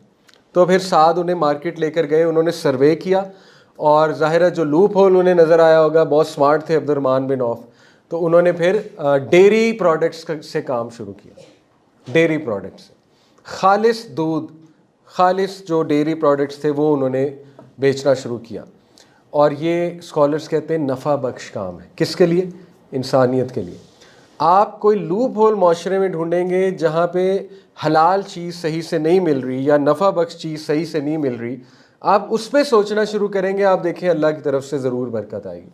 हो ही नहीं सकता बरकत ना आए। तो देखें उन्होंने वो सोचा, वहाँ से बरकत आई। उसके बाद वो उनका नेक्स्ट बिज़नेस क्या था? उनका नेक्स्ट बिज़नेस था स्पेयर पार्ट्स, घोड़ों के, ऊँटों के, जैसे गाड़ियों के स्पेयर पार्ट्स होते हैं। उन्होंने छोटी छोटी चीज़ें जो है ना वो सेल करना शुरू की। जैसे हॉर्स सैडल होता है, आपको पता है वो ऊँट पर लगने वाला पूरा एक सामान होता है, फिर वो हॉर्स शू होता है, ठीक है, वगैरह वगैरह, वो उन्होंने बेचना शुरू किया और अल्लाह ने बहुत बरकत दे दी। देखें अब इसमें किसका नफ़ा है? जानवरों का। जानवर के हॉर्स शू लगेगा, उसके पाँव को कम नुकसान होगा, अच्छा आप बेचेंगे, ठीक है। इसी तरह जो है जानवर की ईज़ के लिए कोई अच्छी चीज़ डिज़ाइन कर देंगे, उस पर बोझ ज़्यादा ना आए। आप देखिए वो किस तरह, किस एंगल से जा रहे हैं अब्दुर्रहमान बिन औफ। और इतनी बरकत अल्लाह ने दे दी कि उन्होंने अब तीसरा बिज़नेस स्टार्ट किया, वो था रेंट आ कार, रेंट आ कैमल, रेंट आ हॉर्स, ठीक है। उन्होंने रेंट पे देना शुरू कर दिया। वो भी इंसानों के नफ़े के लिए था। कैसे? कि अच्छे रेंट पे दूंगा, लोग बिज़नेस करेंगे। कितने लोगों को वैसे ही दे देते थे कि जी मैंने लेट से कोई आता था रेडी लगानी, ये लो जी रेडी ले लो मेरे से, मैंने जो है बिज़नेस शुरू किया है, मुझे गधे की ज़रूरत है ताकि मैं कोई सामान कारपेट वगैरह लेकर जाऊँ, ये लो जी, मुझे घोड़े की ज़रूरत है, ये लो, किस्तों पे दे देना, कोई मसला नहीं, कर्ज़ हसना दे दिया। हज़रत आयशा सिद्दीक़ा कहती हैं कि Abdurrahman bin Auf 1/3 of his wealth उससे मदीना चल रहा था। मदीना की पूरी स्टेट अब्दुर्रहमान बिन औफ की वेल्थ से चल रही थी, इतने वो अमीर थे, स्टेट के कामों में लगते थे उनके पैसे। दूसरा 1/3 ऑफ द पैसा उनका जाता था मसाकीन को, चैरिटी, ठीक है ना, और मुख्तलिफ। तीसरा उन्होंने कर्ज़ दिए हुए थे लोगों को, कर्ज़ हसना, 1/3 ऑफ हिज वेल्थ कर्ज़ था। लोग आते थे, मांगते थे, दे देते थे। इसके बावजूद $700 बिलियन थे नेटवर्थ जब वो फौत हुए हैं। 7 बिलियन है, 700 मैं शायद थोड़ा भूल रहा हूँ, एनीवे यानी billions of dollars you can say. At his death bed he was owner of $1 billion. How come इतना पैसा खर्च हो रहा है, इतना पैसा खर्च हो रहा है, इसके बावजूद इतना पैसा है मरने से पहले। बहरहाल अल्लाह ने दिया उन्हें, ठीक है। मैं आपको सिर्फ मोटिवेट करने के लिए बता रहा हूँ कि बरका बेस्ड लाइफस्टाइल की तरफ आएँ, नफ़ा बख्श काम की तरफ जाएँ। आप देखें माशाल्लाह लोगों को पढ़ाना कितना नफ़े का काम है। Teaching is a very good profession, doctor is a very good profession, nursing is a very good profession. और उसके साथ साथ कुछ और जहन लड़ा के बिज़नेस करेंगे, अल्लाह उसमें बरकत देगा, अलॉन्ग विद द जॉब ज़रूर देगा। कोई ऑनलाइन काम शुरू करेंगे क्योंकि आप ऑलरेडी लोगों की खिदमत में लगे हुए, ठीक है। तो Allah will take care of other affairs इंशाअल्लाह ताला। ऐसी चीज़ें होती हैं लोगों के साथ कि वो अप्रिशिएट नहीं करते। देखिए वो बहुत ऑनेस्टी के साथ जॉब कर रहे होते हैं और वो रिश्वत नहीं लेते, और लोग उनके आके ना कानों में वसवसे डालते हैं कि भाई तेरी फैमिली कैसे चलेगी, तू रिश्वत नहीं खाता, ठीक है ना, तूने पैसा नहीं लिया, ये वो रियलाइज़ नहीं करते कि अल्लाह ने उनके माँ बाप को सेहत दी हुई है। जो रिश्वत खा रहा है, अल्लाह माफ़ करे, उसके घर में कैसे कैसे मसाइल होंगे आप सोच भी नहीं सकते। बाकी अल्लाह आसानी करे, लेकिन ये भी तो रियलाइज़ करें कि Allah has taken care of so many things because of your honesty. माँ बाप को सेहत दी हुई है अल्लाह ने, माँ बाप आपके सामने हैं, कोई बीमारी नहीं है उन्हें बड़ी, बच्चे आपके सामने हैं, खेल रहे हैं। और रिस्क क्या होता है? रिस्क ये नहीं तो फिर रिस्क और क्या है? लड़ाई झगड़ा नहीं है आपके घर में, ये रिस्क नहीं है तो ये क्या है? दुश्मन नहीं है आपका कोई, ये रिस्क नहीं तो ये क्या है? वो लोग जो रिश्वत खाते हैं, दुश्मन कितने उनके, कभी आप ज़रा उनकी लाइफ जाके स्टडी करें, उनके मामलात कितने ख़राब हैं, ये भी तो स्टडी करें ना। पैसा तो आ गया, लेकिन आगे से ये जो मसाइल आए हैं, 10 मसाइल, वो कौन देखेगा? तो बरका बेस्ड लाइफस्टाइल की तरफ आए, सुबह का टाइम कैच करें। हाइपर सक्सेसफुल मैन की केस स्टडी है कि वो सुबह काम करते हैं। देखें हम ये नहीं कह रहे कि आप सुबह सुबह जॉब शुरू कर दें, 6 बजे उठें और कोई जॉब शुरू कर दें, लेकिन सुबह उठ के बिजनेस प्लान तो कोई बनाया जा सकता है ना। सुबह उठ के ऐसे ऐसे आइडियाज़ आते हैं, आपकी सोच है, उसमें 4 घंटे में वो काम हो सकता है जो 15-15 घंटे लेता है। तो इस्लाम बर्नआउट को इनकरेज नहीं करता, बरका को इनकरेज करता है। फिर ऐसे ऐसे अज़कार बताए हैं नबी सल्लल्लाहु अलैहि वसल्लम ने जिससे बरकत आती है। बिस्मिल्लाह पढ़ के काम करें, बरकत आएगी। घर से निकलते हुए बिस्मिल्लाह तवक्कलतु अला ला कुव्वता इल्ला बिल्लाह पढ़े, बरकत आएगी। ठीक है, लोगों के साथ ऑनेस्टी से चलें, बरकत आएगी। तो इस पे रिसर्च करें, ये मेरी आपको नसीहत है। आप सबसे पहले इस्लामिक बरका लाइफस्टाइल को सर्च करें, वो क्या है। और मैंने कुछ तो बता दी कि लोगों के नफ़े का काम करो, उससे बरकत आएगी। वो अज़कार, वो दुआएं करो जिससे बरकत आती है इंशाअल्लाह ताला। फिर ये है कि बिज़नेस की तरफ जाओ, उसमें इंशाअल्लाह ताला अल्लाह की तरफ से बरकत है। ठीक है, और ये कि सिला रहमी करो, उसमें बरकत है, वगैरह वगैरह, so on and so fourth. तो देखिए, नबी ने सेल्फ़ केयर का हुक्म दिया, अपना ख्याल रखो, इसीलिए स्मार्ट चलो। मैं आपको मज़े की बात बताता हूँ, ये दुआ, अल्लाहुम्मा ला तजअल दुनिया अकबर हम्मिना वला मबलगा इल्मिना। ये एक मेरे दोस्त है बहरिया टाउन में, माशाल्लाह काफ़ी अल्लाह ने उन्हें दिया है। तो वो अक्सर ये बात करते हैं कि मेरी माँ मेरे लिए दुआ किया करती थी और अभी भी करती हैं। पंजाबी में कहते थे कि मेरे पुत्र नू अल्लाह रिज़्क़ दें जिसमें मेहनत ना इतनी करनी पड़े, आसानी से मिलने वाला रिज़्क़ दे दे। तो बड़ी बात है, ये भी तो एक विज़न है ना। आप अल्लाह से दुआ करें, देखिए क्या है, ए अल्लाह इस दुनिया को मेरा बिगेस्ट दर्द सर ना बना दें, और इस दुनिया के ही नॉलेज को मेरी नॉलेज की लिमिट ना बना दें। देखिए कितनी खूबसूरत दुआ है कि अल्लाह, मैं नहीं चाहता कि मैं खप जाऊं इसी दुनिया में, मैं नहीं चाहता कि मैं ख़त्म हो जाऊं, बर्न आउट हो जाऊं रिज़्क़ के चक्कर में। तो ये दुआ आप ज़रूर किया करें, या उर्दू में कर लिया करें कि अल्लाह आसानी से मिलने वाला रिज़्क़ दे, थकाने वाला रिज़्क़ जो है वो मेरी किस्मत में ना हो, जिससे मेरी आखिरत भी जाए, दुनिया भी जाए। दुनिया किस सेंस में जाए कि सेहत भी जाए, मेंटल हेल्थ भी जाए, मेंटल पीस भी जाए, और एंड में मिले भी कुछ ना। देखिए कितना बड़ा लॉस है, बहुत बड़ा लॉस है। ठीक है, तो ये भी आपने इसका ख्याल रखना है। अगली बात, ये भी बरका बेस्ड लाइफस्टाइल है। नबी ने फरमाया, अगला पार्ट सुना देता हूँ हदीस का, आप खुद पढ़ें। Whoever is concerned about the hereafter, Allah will settle his affairs, पहला फ़ायदा। दूसरा फ़ायदा, मेक हिम कंटेंटमेंट देगा, emotional wealth. Number 3, the world will come to him although he is reluctant for it, दुनिया खुद चल के आएगी उसके बाद, जबकि वो दुनिया के पीछे नहीं जाना चाहेगा। और ये सहाबा की केस स्टडी आपके सामने है। अनस बिन मालिक रज़ी अल्लाह ताला अन्हु, नबी सल्लल्लाहु अलैहि वसल्लम को सर्व किया उन्होंने एज ए ग़ुलाम। अनस बिन मालिक की वालदा नबी सल्लल्लाहु अलैहि वसल्लम के पास से कहा, या रसूलल्लाह मेरे बच्चे को दुआ दें। तो नबी ने बड़ी खूबसूरत दुआ दी, वो हम पढ़ते भी हैं अक्सर। वो दुआ ये है, अल्लाहुम्मा अक्सिर माली व वलदी व बारिक ली फ़ीमा आतवैतनी व तिल हयाती अला ताअतिक वाहसिन अमली वग़फ़िर ली। पहले अल्फाज पे गौर करें, अल्लाहुम्मा अक्सिर माली, ऐ अल्लाह मुझे कसरत माल दे। उन्होंने जब दुआ दी तो अनस को यूँ दुआ दी होगी कि अल्लाह अनस को कसरत माल दे। अल्लाहुम्मा अक्सिर माली, ऐ अल्लाह मुझे कसरत से माल दे। अल्लाहुम्मा अक्सिर माली व वलदी, कसरत से औलाद दे। व बारिक ली फ़ीमा आतवैतनी, और अल्लाह जो भी मैं करूँ उसमें बरकत दे। अब आप इन्हीं अल्फाज पे रहें, आगे के अल्फाज को छोड़ दें। ये नबी सल्लल्लाहु अलैहि वसल्लम की दुआ है हज़रत अनस के लिए। सहाबा कहते हैं हज़रत अनस की उम्र सबसे ज़्यादा 104 साल। हज़रत Anas lived a long life, 104। हज़रत अनस के कोई मेरे ख्याल 40+ बच्चे थे, 40+, ठीक है, औलाद, और शादियाँ भी ज़ाहिर है बहुत होंगी। और हज़रत अनस बिन मालिक सहाबा कहते हैं कि हम सब में सबसे जो फ्लरिश किया, विद इन ईयर्स फ्लरिश किया, यानी बहुत अमीर हो गया, वो अनस था, अनस बिन मालिक रज़ियल्लाहु अन्हु। बहरहाल ये दुआ भी करनी चाहिए इंसान को, मैं आपको दुआएं बता रहा हूँ। तो वजह क्या थी? वजह यही थी कि देखें, जो आखिरत को कंसर्न बना लेता है ना, Allah takes care of him. चले हम अनस बिन मालिक की मिसाल तो उस दौर की है ना, आप करंट मिसालें ले लें, जुनैद जमशेद रहिमहुल्लाह, तो उनकी मिसाल कितनी बड़ी है। आप देखें कि जब उन्होंने वो कॉन्ट्रैक्ट ठुकराया, उनका एक ज़ाहिर नैरेटिव था कि मैंने नहीं जाना वापस उस इंडस्ट्री की तरफ, तो वो ख़ुद बताते हैं मैं सड़क पे आ गया था।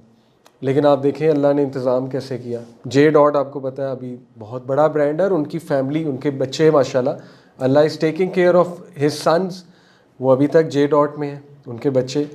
तो ये तो आपको आज की केस स्टडी मैं बता रहा हूँ, पुरानी केस स्टडी को छोड़ें कि अल्लाह किस तरह जो आखिरत को अपना कंसर्न बना लेगा, Allah will take care of that person. Mufti Tariq Masood अपनी केस स्टडी बहुत बताते हैं। वो कहते हैं मैंने कभी सोचा भी नहीं था कि मैं दुनिया के इतने ममालिक फिर लूँगा।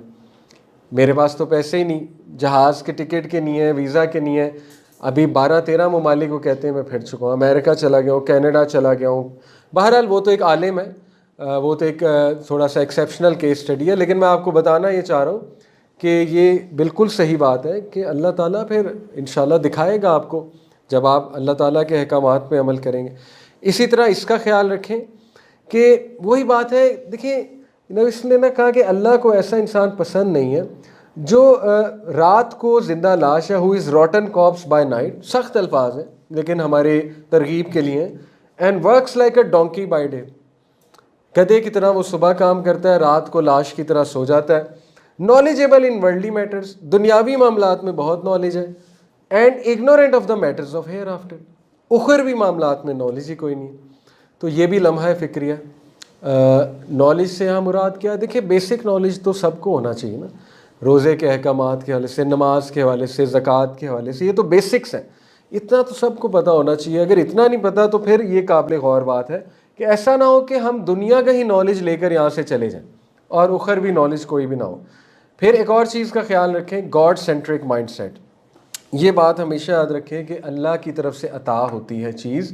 जैसे अल्लाह ने हज़रत मूसा के बारे में कहा कि जब मूसा अपनी बलूगत को पहुँच गया, फुल स्ट्रेंथ को पहुँच गया, तो अल्लाह रब्बुल आलमीन ने बलूगत नहीं फुल स्ट्रेंथ को और मैच्योर हो गया, तो अल्लाह रब्बुल आलमीन ने उसको बिस्टो किया जजमेंट और नॉलेज से, अल्लाह ने बिस्टो किया। ठीक है, हुक्म और इल्म अल्लाह की तरफ से है।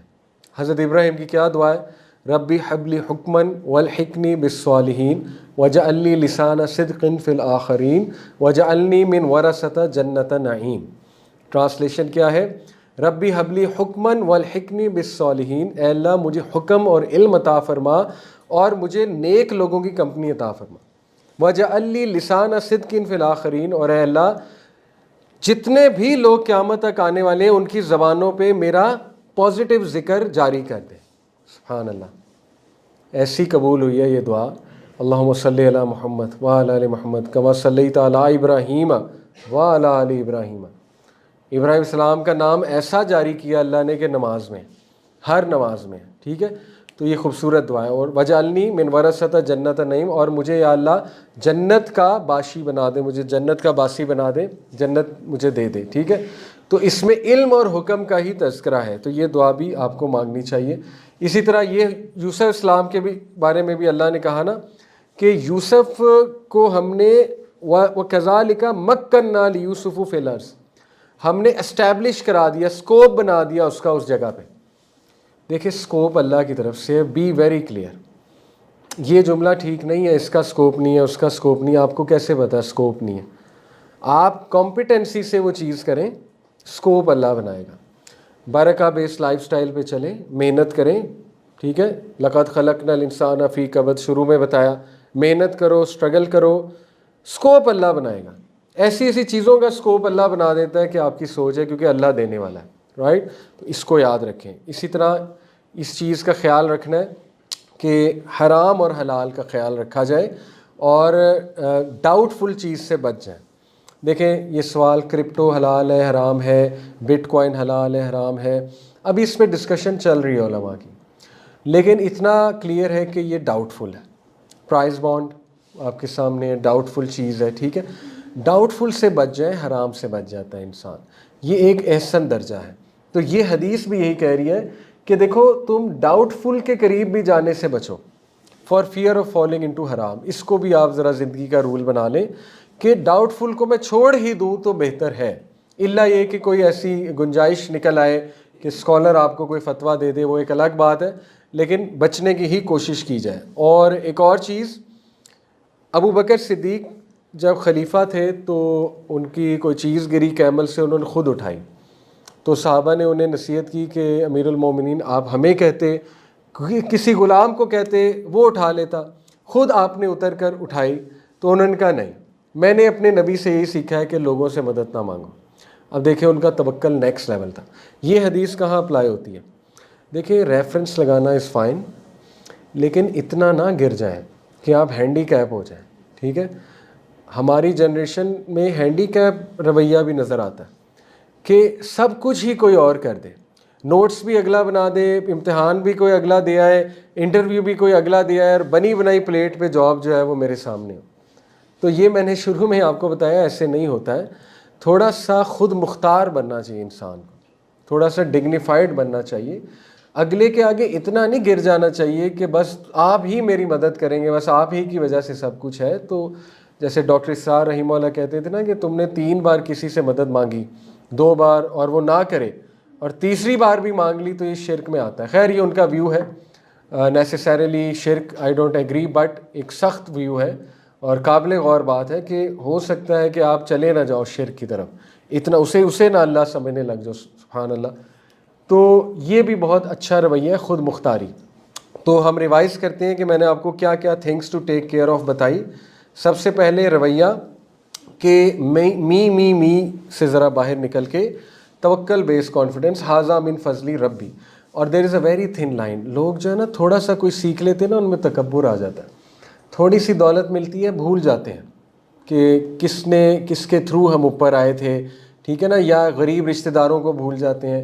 तो इसको अवॉइड करें। नंबर 2, बर्न आउट की तरफ ना जाएं, बरका बेस्ड कल्चर की तरफ आएँ और इस पर मज़ीद रिसर्च करें, ठीक है। और ये दुआ कि अल्लाह इसको सर का दर्द मेरा ना बना दे, दुनिया को ही, ठीक है, ये बहुत खूबसूरत दुआ है। फिर ये कि हेयर आफ्टर ओरिएंटेड बने, आखिरत को प्रेफर करें और देखें अल्लाह आपकी दुनिया कैसे संभालता है, ठीक है, ये बहुत इंपॉर्टेंट बात है। और दुनियावी नॉलेज की तरफ ठीक है आप हैं, लेकिन उखरवी नॉलेज की तरफ भी आएँ, ये बहुत ज़रूरी है। गॉड सेंट्रिक माइंडसेट रखें, स्कोप अल्लाह बनाता है, तरक्की अल्लाह की तरफ से है।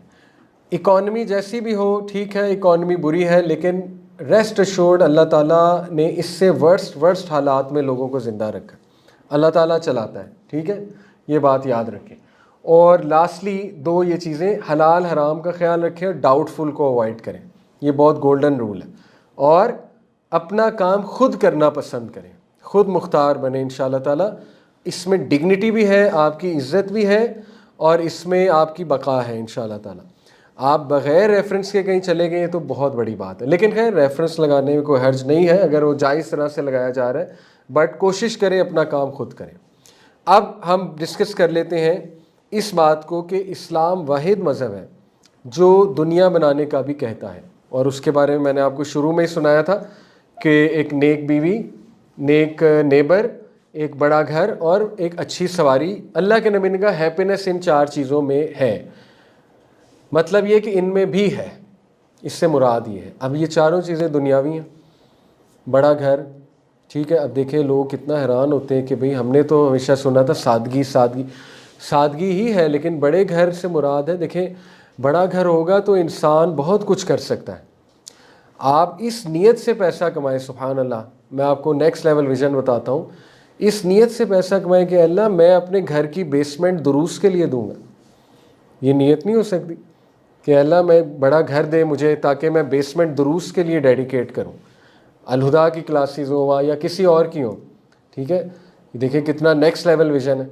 अल्लाह तो मुझे बड़ा घर दे, मैं जो है ज़्यादा से ज़्यादा मेहमानों की सेवा करूँ, ठीक है, लोगों को ठहराऊँ, तो ये इस सेंस में हैप्पीनेस है। इसी तरह अच्छी सवारी नबी ने कहा उसमें खुशी है। अच्छी गाड़ी, ठीक है, एक बड़ी गाड़ी, इट्स गुड, बहुत से काम उससे किए जा सकते हैं। और इसी तरह एक नेक स्पाउस, वो खुशी का बाइस है, बहुत बड़ी खुशी का बाइस है, ठीक है। इसी तरह एक नेक नेबर बहुत बड़ी खुशी का बाइस होता है। तो ये चारों चीज़ें आप देखें दुनियावी हैं, इसका मतलब इस्लाम दुनिया बनाने को भी इनकरेज करता है, ठीक है। इसी तरह नबी ने फरमाया कि ये बेहतरीन दुआ है, अल्लाहुम्मा इन्नी अस्अलुकल मुआफ़ाता फ़िद दुनिया वल आखिरा, आफ़ियत मांगी गई है, वेलनेस, अल्लाह वेलनेस दे, दुनिया में भी आखिरत में भी, दोनों में वेलनेस मांगता हूँ मैं तुझसे। ये दुआ आप किया करें इंशाल्लाह अपनी नमाज में। इसी तरह नबी ने फरमाया अपने चचा को कि उन्होंने पूछा था ना, एक शख्स ने पूछा था या रसूलल्लाह सबसे बेहतरीन दुआ क्या है? अल्लाह के नबी ने फरमाया ask your lord for health and wellness in the world and in the hereafter. तो उन्होंने यही फरमाया आफ़ियत मांग, आफ़ियत में हेल्थ भी है, वेल्थ भी है। ये इतना डीप कॉन्सेप्ट है। और इसकी अगर ये दुआ नहीं याद हो रही तो सिंपल दुआ अल्लाहुम्मा इन्नी अस्अलुकल आफ़िया, सिंपल 4 अल्फाज, अल्लाहुम्मा इन्नी अस्अलुकल आफ़िया 3 अल्फाज हैं बल्कि, ठीक है। ये किया करें और सारी चीज़ें जहन में लाया करें। अब ये डिस्कस कर लेते हैं, इज़ रिज़्क़ predestined, yes it is straight answer, but that doesn't mean कि मेहनत नहीं करनी। अल्लाह ताला फरमाते हैं सूरह हूद आयत नंबर 6 में कि कोई भी क्रिएचर नहीं इस दुनिया में, वमा मिन दाब्बतिन फिल अर्ज़, कोई भी क्रिएचर नहीं ज़मीन पे, इल्ला अलल्लाहि रिज़्क़ुहा, सिवाय ये कि उसका रिज़्क़ अल्लाह ताला ने लगाया हुआ। और ये सारी की सारी कुल्लुन फ़ी किताब मुबीन, एक किताब में दर्ज है। वो किताब है लोहे महफूज। लोहे महफूज में वो चीज़ लिखी हुई है। अब मैं आपको इसकी मिसाल देता हूँ। देखिए, लोहे महफूज है अल्लाह का कामिल इल्म। आपको अल्लाह के इल्म से मसला नहीं होना चाहिए। क्या ख्याल है? अगर अल्लाह को फ्यूचर पता है, आपको क्या मसला है? हाँ, मसला इससे हो सकता है कि अगर अल्लाह ने ये कहा होता कि मैं जो लिख दूंगा वही तुम करोगे, फिर एक प्रॉब्लम हो सकती थी। आप कह सकते थे कि फिर तो हमारा कंट्रोल ही कोई नहीं, इसका मतलब कि मैंने चोरी की तो अल्लाह ने कराई है, नाउज़ुबिल्लाह। ऐसा नहीं है। आपने चोरी की वो आपका ही मसला है, आपने ही हाथ आगे किया था, लेकिन अल्लाह को पता था इसलिए लिखा हुआ है। देखिए, मैं टाइम मशीन मेरे पास आ जाए और मैं आपकी 10 साल की ज़िंदगी देखा हूँ अगली टाइम मशीन के थ्रू, और मैं लिख दूँ आप पे किताब लिख दूँ कि अगले 10 साल ये करेगा। अब वो अगले 10 साल में आप वो करें तो क्या मुझे ब्लेम कर सकते हैं कि जी इन्होंने लिखा हुआ था इसलिए मैंने किया? क्या ख्याल है? मुझे क्यों पता है अगले 10 साल? क्योंकि मैं देख आया हूँ। तो अल्लाह ताला तो आलिमुल गैब है। अल्लाह ताला के लिए तो टाइम एग्जिस्ट नहीं करता। अल्लाह ताला तो क्रिएटर ऑफ टाइम है। अल्लाह को सब पता है। और यही खूबसूरती है अल्लाह से दुआ करने में। हम अल्लाह पे क्यों इतने डिपेंडेंट हैं? क्यों इतने डिपेंडेंट हैं? क्योंकि अल्लाह को फ्यूचर पता है।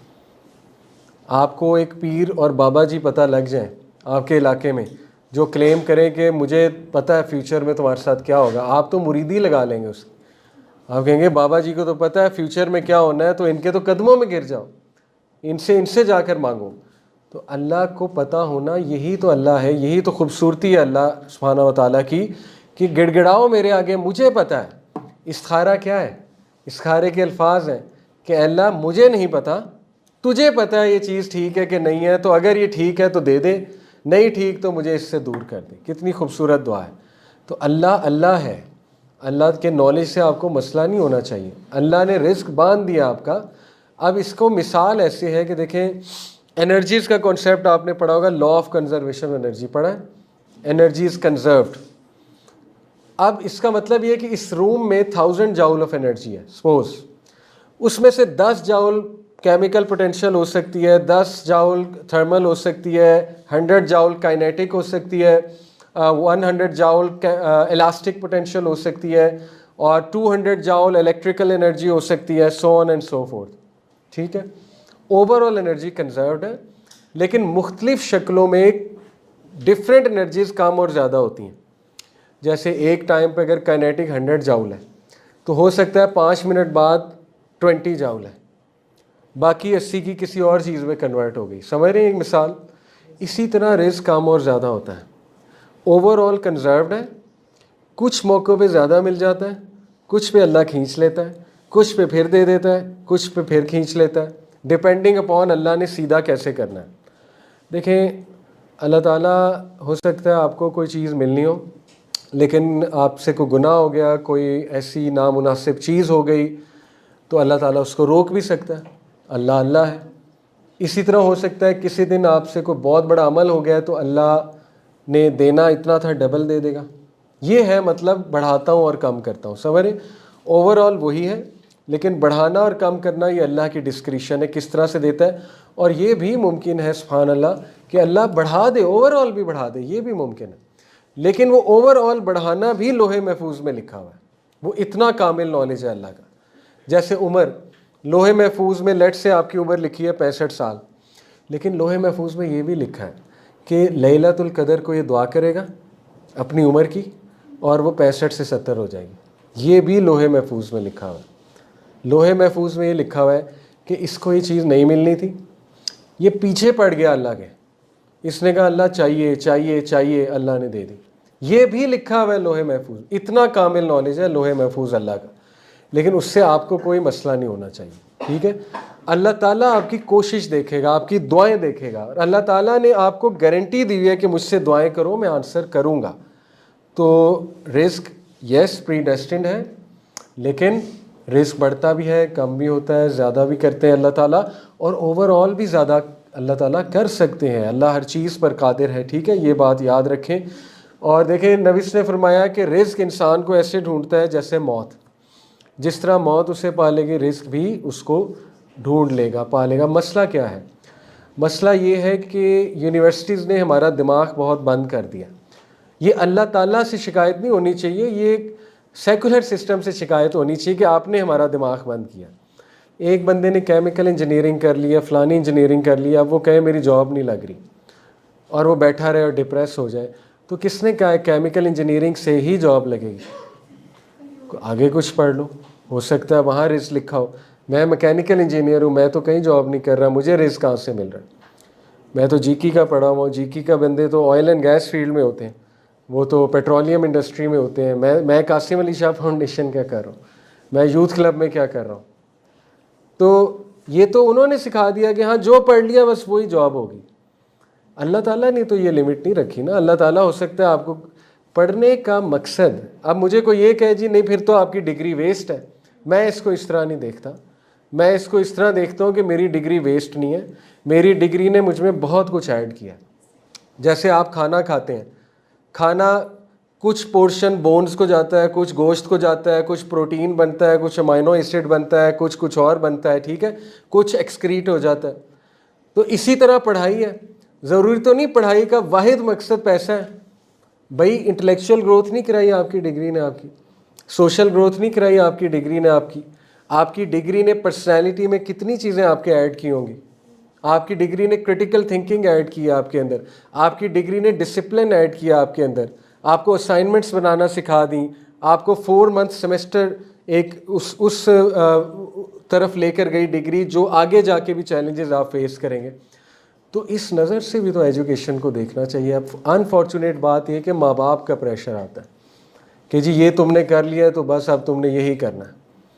तो देखिए खुद की सेल्फ क्रिएटेड प्रॉब्लम्स है जिन पे हम डिप्रेस होते हैं। अल्लाह ने रिस्क नहीं रोका। कुछ लोग कहते हैं बंदिश हो गई, मेरा रिस्क रुक गया। वो दिमाग ने बंदिश की है, घर वालों ने बंदिश की हुई है, ठीक है, उन्होंने रोका हुआ है, या दिमाग ने रोका हुआ है आपको, आपके लिमिटिंग बिलीफ्स ने आपको रोका हुआ है। किसने कहा है कि रिस्क रुक गया? नहीं रुका। हाथ पैर हिलाएं, इंशाल्लाह कहीं और से मिल जाएगा। कितने लोग हैं इंजीनियर होते हैं, डॉक्टर होते हैं, कर कुछ और रहे होते हैं। तो बहरहाल मैं समझता हूँ ये कहना आसान है, बट आई अंडरस्टैंड हमारे कल्चर में it's very difficult specially for females कि वो एक और तरफ निकल जाए, सब आ जाएंगे कहेंगे जी ये क्या डिग्री ये की थी, ये क्या, सोशल टैबू बना दिया ना। लेकिन मैं आपको बताना ही चाह रहा हूँ कि देखिए फिर अल्लाह को ब्लेम ना करें, फिर कल्चर को ब्लेम करें। फिर कल्चर गलत है, फिर अल्लाह से शिकायत नहीं होनी चाहिए। अल्लाह ताला कहता है मैं दूंगा, निकलो कुछ और करो, मैं दूंगा।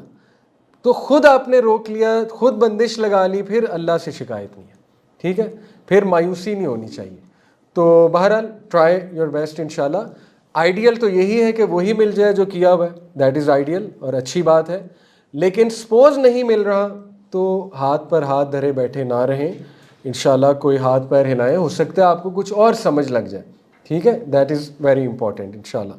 तो इसी तरह ये बहुत खूबसूरत आया है, इससे इस्लामिक फ़लसफ़ा ऑफ रिज़्क साबित हो जाता है।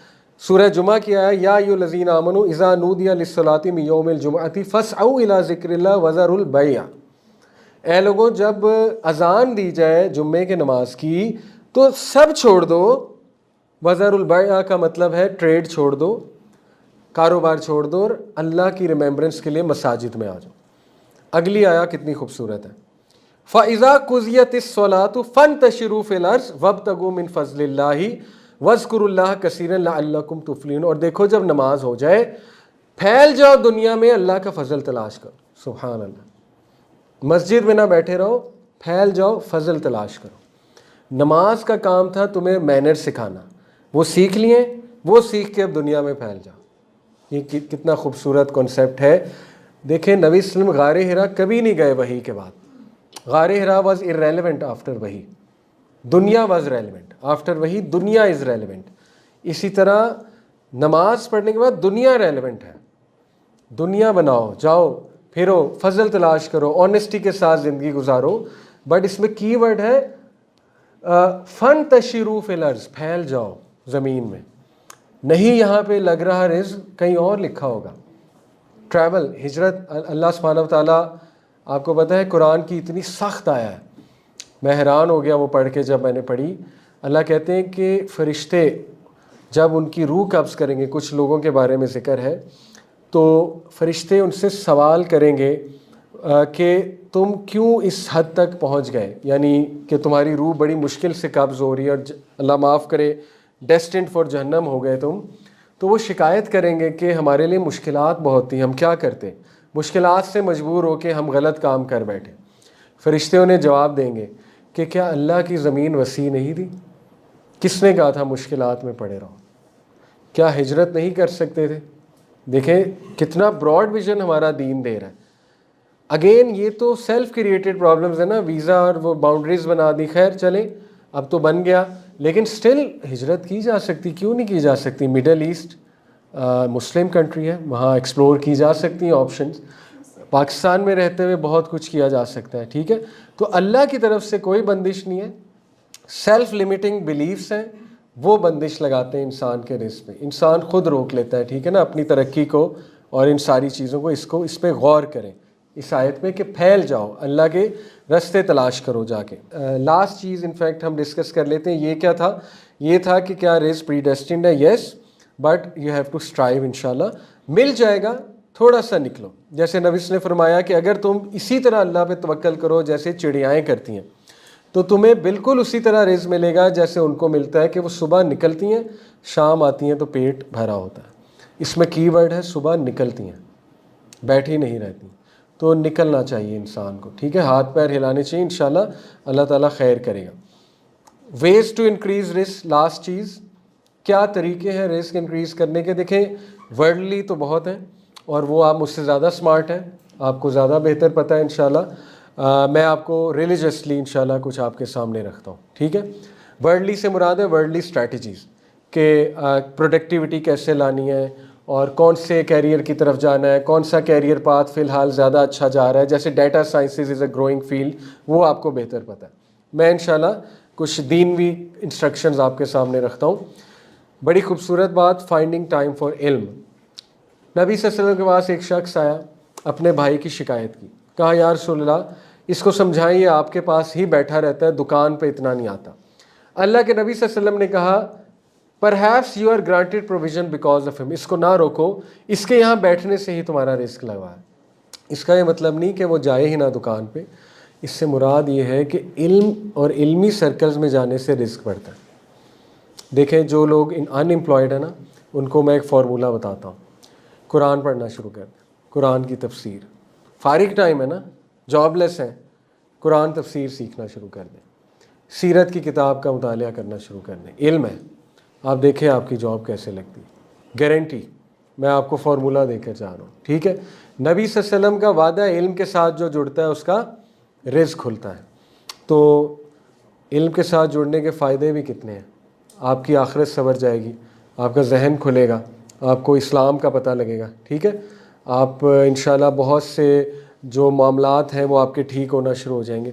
तो यस, ये पहली चीज़ है, फाइंडिंग टाइम फॉर इल्म, इल्म के लिए वक्त निकाल लें। मैं नहीं कहता डेली को 4-4 घंटे पढ़ें, देखें डेली सुन लिया करें। यहाँ से आप घर से चल कर आते हैं यहाँ तक या कहीं कहीं और जाते हैं तो कुरान की ट्रांसलेशन सुनी जा सकती है रास्ते में, बरकत भी आएगी इंशाल्लाह, ज़रा समझ भी आएगी कुरान क्या कह रहा है, ठीक है। तो कितनी अच्छी बात है, वक्त का अच्छा इस्तेमाल है। कोई लेक्चर सुना जा सकता है, कोई पॉडकास्ट सुना जा सकता है, तो ये है बात। Second, helping others. नबी सल्लल्लाहु अलैहि वसल्लम ने फरमाया, शॉर्ट करके बताता हूँ हदीस, जब तक बंदा अपने भाई की मदद में लगा रहता है अल्लाह ताला उसकी मदद में लगा रहता है। आपने अपने इर्द गिर्द लोग देखे होंगे जो दूसरों के बहुत काम आते हैं, उनके मामलात अल्लाह ताला बहुत अच्छे से चलाता है, क्योंकि ये रूल है अल्लाह का। तो कभी किसी को सिखाने से ना घबराएं, सिखाएं। कोई जॉब अपॉर्चुनिटी आए मत घबराएं उसको भी बताने से, ये है मुश्किल, लेकिन दूसरों के काम आए इंशाल्लाह, दूसरों के लिए आसानी पैदा करें। हाँ, डिस्क्रीट रहें इस मामले में कि बिल्कुल ही अपना बिज़नेस प्लान किसी के साथ इतना ओपन ना शेयर कर लें कि वो ही खोल ले, लेकिन डिस्क्रीट रहने का भी हुक्म है, स्मार्टली भी चलना चाहिए, ठीक है। दीन पे अमल करने का ये मतलब नहीं है कि इंसान बेवकूफ़ बन जाए, लेकिन मदद करें इंशाल्लाह, दूसरों को भी सपोर्ट करें। बिन दाऊद का नाम सुना आपने? उम्रा करने कभी गए हों, बिन दाऊद, वहाँ मक्का में, मदीना में कितनी बड़ी फ्रेंचाइज है, वहाँ का अल फतह है बेसिकली। तो बिन दाऊद की बड़ी ज़बरदस्त स्टोरी मशहूर है और बिल्कुल ट्रू है। एक ब्रांच उनकी आई थिंक जद्दा में या कहाँ पर बहुत बड़ी ब्रांच है, उनके सामने एक सुपर मार्केट खुली, उस दिन उन्होंने ऑफ दिया, यानी आप उनका ज़र्फ देखें, उन्होंने उस दिन ऑफ कर दिया कि इनकी आज ओपनिंग है, ज़्यादा कस्टमर्स को इधर जाने दो। ये बहुत बड़ी सोच है। खैर वो उनका बिज़नेस भी तो बहुत बड़ा था ना, उनको शायद फ़र्क नहीं पड़ता, लेकिन चलो अच्छी बात है, एक जेस्चर है, तो किसी के लिए सोचा उन्होंने, तो इट्स गुड। ये बात है असल में, ठीक है, किसी के लिए सोचेंगे तो रिस्क बढ़ेगा इंशाल्लाह ताला। तीसरा, ये वही बात है, be a person of value, जो मैं बता चुका हूँ। तीसरा, सिला रहमी गारंटीड है। सबसे पहले रिवॉर्ड दुनिया में जिस चीज़ का मिलता है वो है सिला रहमी। नबी सल्लल्लाहु अलैहि वसल्लम ने फरमाया कि जो कोई भी अपना रिस्क और अपनी उम्र बढ़ाना चाहता है उसको चाहिए सिला रहमी करे। तो इस्लाम में ना इस्लाम बहुत स्ट्रेंज कभी कभी रूल्स देता है, यानी दुनियावी रूल्स के बिल्कुल ऑपोजिट। देखिए, दुनिया कहती है कि खर्चने से कम होता है, कैलकुलेटर भी यही कहता है। इस्लाम कहता है नहीं, खर्चने से बढ़ता है। दुनिया कहती है कि रिश्तेदारों से मिलना वेस्ट ऑफ टाइम है, टाइम का ज़िया है। इस्लाम कहता है नहीं, रिस्क बढ़ेगा, टाइम निकालोगे अल्लाह ताला और देगा, उनका ख्याल रखोगे अल्लाह ताला और देगा। इसी तरह और चीज़ें आप सोचें कि बिल्कुल ही रिवर्स चीज़ें हैं, तो अल्लाह ताला का निज़ाम है। बहरहाल, तो सिला रहमी से देखें मुराद क्या है। सिला रहमी पहली बात होती है रिश्तेदारों के साथ, खूनी रिश्तों के साथ, स्पेसिफ़िकली भाई है, सगा बहन, उनके साथ सिला रहमी होगी। जैसे लड़ाई है भाई बहन में आपस में, जो पहल करेगा सुलह में, सुलह का मतलब ये नहीं है कि उनके साथ बिल्कुल वैसे ताल्लुकात हो जाए जो पहले थे, वो पॉसिबल नहीं होता। जैसे कुछ लोगों ने आपको शदीद नुकसान पहुंचाया होता है और उनसे गहरा ताल्लुक़ रखना बहुत नुकसानदेह हो सकता है। तो इस्लाम ये नहीं कह रहा कि उनसे बिल्कुल वैसा ही गहरा ताल्लुक़ रख लो, क्योंकि दूसरी तरफ ये नसीहत भी तो है ना कि मोमिन एक सुराख से दो बार नहीं डसा जाता। सिला रहमी का सिर्फ मतलब ये है कि आप उन्हें माफ़ कर दो इंशाल्लाह। आप कहो जी हमारा खाता क्लियर है, मेरा दिल साफ़ है, मैंने आपको माफ़ किया, और कुछ एक्स्ट्रा भी दे दो। जैसे अबू बकर सिद्दीक, उनकी सिला रहमी चेक करें। मिस्ताह उनके खालाजाद, उनकी खाला के बेटे हैं गालिबन, या हज़रत आयशा की खाला के बेटे हैं। बहरहाल, हज़रत मिस्ताह रज़ियल्लाहु अन्हु सहाबी हैं। हज़रत मिस्ताह सहाबी भी हैं, महाजिर भी हैं, हिजरत करके आए हैं, और मिस्कीन भी हैं। तीनों कंडीशन लगती हैं उन पर। सबसे बेहतरीन सदका पता है कौन सा है? उस शख्स पे जो हिजरत करके आए, पहला। नंबर 2 जो रिश्तेदार है आपका, नंबर 3 जो मिस्कीन है। ये बेहतरीन सदका है। अबू बकर सिद्दीक उसको मंथली स्टाइपेंड देते थे। अबू बकर सिद्दीक को अल्लाह ने बहुत पैसा दिया था। हज़रत आयशा सिद्दीक़ा पे जब इल्ज़ाम लगा, खुदा ना खास्ता, वाक़या पढ़ा हुआ है ना आपने, तो उसमें गॉसिपिंग में और प्रोपेगेंडे में इंसान है वो भी शामिल हो गए, खुसर पुसर में। वो भी बातें करने लग गए कि तुम्हें पता है कि इस तरह हुआ है और ये इल्ज़ाम लग रहा है, ये वो। अबू बकर सिद्दीक़ को पता लगा, वो इतना गुस्सा उन्हें चढ़ा, उन्होंने कसम खाई कि इस शख्स की मैं शक्ल नहीं देखना चाहता, फितरी बात है, और इसको मैं आइंदा से कुछ भी नहीं दूंगा। सूरह नूर की आयत नाजिल होगी। अल्लाह ताला ने कहा कि जो लोग ये कसम खा बैठे हैं कि वो अपने रिश्तेदारों की मदद नहीं करेंगे, उन्हें चाहिए दरगुजर करें, माफ़ करें। क्या तुम नहीं चाहते अल्लाह तुम्हें माफ़ करे? देखिए कितनी खूबसूरत बात अल्लाह ने की कि अगर तुम चाहते हो अल्लाह तुम्हें माफ़ करे तो तुम उन्हें माफ़ करो। अबू बकर सिद्दीक़ बहुत रोए, उन्होंने कहा मुझे पता है आयत मेरे बारे में, और उन्होंने राइट देन मिस्ता को माफ़ भी किया और उनका स्टाइपेंड डबल कर दिया। ये होती है सिला रहमी। ताल्लुक़ शायद वैसा ना बने पहले जैसा, लेकिन स्टाइपेंड डबल हो गया है, ठीक है। तो ये जो करेगा, रेस्ट एश्योर्ड अल्लाह ताला उसका रिज़्क़ बढ़ाएगा। और सिला रहमी में फिर ये चीज़ें भी आती हैं ना कि आप ताल्लुक़ बस किसी तरह कायम करो, सुलह करवा दो। दो लोग आपस में नाराज़ हैं आपके रिश्तेदार, सुलह करवा दी जाए, सिला रहमी है। तो ये चौथा है कॉन्स्टेंट इस्तग़फ़ार। फ़कुल तस्तग़फ़िरू रब्बकुम इन्नहु काना गफ़्फ़ारा युरसिलिस समा अलैकुम मिदरारा सूरह नूह की आयत है। अल्लाह हज़रत नूह अपनी कौम को कहते हैं कि अल्लाह रब्बुल आलमीन से इस्तग़फ़ार करो, वो बहुत बहुत बहुत बख्शने वाला है। इन्नहु काना गफ़्फ़ारा युरसिलिस समा अलैकुम मिदरारा, आसमानों से बारिश बरसाएगा। व युमदिदकुम बि अम्वाल, तुम्हें माल देगा। व बनीन, औलाद देगा। व यजअल लकुम जन्नात, बागात खोल देगा। व यजअल लकुम अनहारा, नहरें खोल देगा। अब देखें दुनियावी फ़ायदे हैं सारे। इस्तग़फ़ार करो, औलाद भी मिलेगी, ठीक है, क्योंकि इस्तग़फ़ार में बंदा झुकता है, हम्बल होता है, जो सही से इस्तग़फ़ार है तो गुनाह छोड़ता है, तो उससे क्या होता है, बरकत आती है रिज़्क़ में। अगर रिज़्क़ बंधा हुआ है, नहीं आपका रिज़्क़ सही से आ रहा, तो गुनाह देखने चाहिए इंसान को, गुनाहों से निकलना चाहिए, गुनाह छोड़ देने चाहिए, ठीक है। इसी तरह नबी वसल्लम ने कहा ना कि जो कोई मुस्तकिल इस्तग़फ़ार करता है अल्लाह से, अल्लाह ताला उसकी हर मुश्किल आसान करेगा, उसको उसके लिए रास्ते निकालेगा, और तीसरी चीज़ तो उसे वहाँ से देगा, उसका गुमान भी नहीं जाता। तो इस्तग़फ़ार मुख्तलिफ हैं। अस्तग़फ़िरुल्लाह सबसे सिंपल है, अस्तग़फ़िरुल्लाह व अतूबु इलैह, मैं इस्तग़फ़ार करता हूँ और अल्लाह की तरफ पलटता हूँ, इसका ये मतलब है। अस्तग़फ़िरुल्लाह रब्बी मिन कुल्ली ज़म्बि व अतूबु इलैह, ये भी है। लंबे लंबे भी हैं, अस्तग़फ़िरुल्लाह लज़ी ला इलाहा इल्ला हुवल हय्युल क़य्यूम व अतूबु इलैह, ये तो इसको तो नबी ने कहा ना, सैयदुल इस्तग़फ़ार, सैयदुल इस्तग़फ़ार खैर दूसरे वाला है, अल्लाहुम्मा अंता रब्बी, लेकिन इसको कहा कि ये इस्तग़फ़ार इतना पावरफुल है कि मैदान जंग से भी भागे हो तो अल्लाह माफ़ कर देगा। तो मुख्तलिफ हैं, लेकिन चले आप अस्तग़फ़िरुल्लाह तूबू इलैह को ही पकड़ लें। क्वांटिटी मैटर नहीं करती, क्वालिटी मैटर करती है। क्वालिटी इस्तग़फ़ार करें कांस्टेंट, तो इंशाअल्लाह उससे रिज़्क़ बढ़ेगा। और अगली बात है तक़वा, वमन यत्तक़िल्लाह यजअल लहू मख़रजा व यरज़ुक़हू मिन हैसु ला यहतसिब, कि जो को भी अल्लाह का तक़वा इख्तियार करेगा, अल्लाह वहाँ से देगा, वो गुमान भी नहीं कर सकता, और अल्लाह उसके लिए रास्ते खोल देगा। ये आया सूरह तलाक़ में है। कितनी अजीब बात है। देखें, जब मुतलका को तलाक़ होती है तो वो बड़ी वल्नरेबल होती है, औरतों के बारे में स्पेसिफ़िकली है ये, ठीक है। They have no one to take care of. आपको पता है घर वाले तो इतना सपोर्ट नहीं करते। हमारे माशरे में कोई तलाक़ लेकर बैठ जाए, घर वाले, भाई कहाँ रखेगा, भाई कहेगा कि ये तो बोझ है मेरे ऊपर। उनको गारंटी दी जा रही, वमन यत्तक़िल्लाह यजअल लहू मख़रजा व यरज़ुक़हू मिन हैसु ला यहतसिब। तुम तक़वे के साथ चलो, खुदा खौफी के साथ चलो, अल्लाह ताला रिज़्क़ देगा, फ़िक्र नहीं करनी। कितनी बड़ी गारंटी है। और तक़वा क्या है कि खुदा खौफी। अब देखें, इसको हम इस तरह भी अप्लाई करते हैं कि तलाक़ देते हुए लोग खुदा खौफी नहीं करते। एक मर्द जो है, औरत इतना, आपको पता है हमारी कोर्ट्स में सोशल इशू है, औरत ऐसे ऐसे केसेस कर देती हैं, औरतों की बात करो, झूठे, इस डर से कि हमें कल को मेंटेनेंस नहीं मिलेगी तो झूठे केसेस कर दो कि इसने मेरा इतना देना। इसी तरह मर्द करता है, मर्द भी ज़्यादती करता है, ठीक है। तो अल्लाह कह रहे हैं तक़वे के साथ चलो, खुदा खौफी, रिज़्क़ अल्लाह देगा। तो इसको जनरली भी अप्लाई कर लें, ओवरऑल लाइफ में तक़वे के साथ चलें। स्कॉलर्स की तो ये सोच थी, वो कहते थे जब हमारी ज़िंदगी में कोई मैटर बहुत टफ़ हो जाता था तो हम समझ जाते थे और हम अल्लाह की तरफ पलटते थे कि ज़रूर मुझसे कोई गुनाह हो रहा है, तो तक़वा इख्तियार करते थे हम अल्लाह का, खुदा खौफी अडॉप्ट करते थे तमाम मामलात में, तो उससे रिज़्क़ खुल जाता था, ठीक है।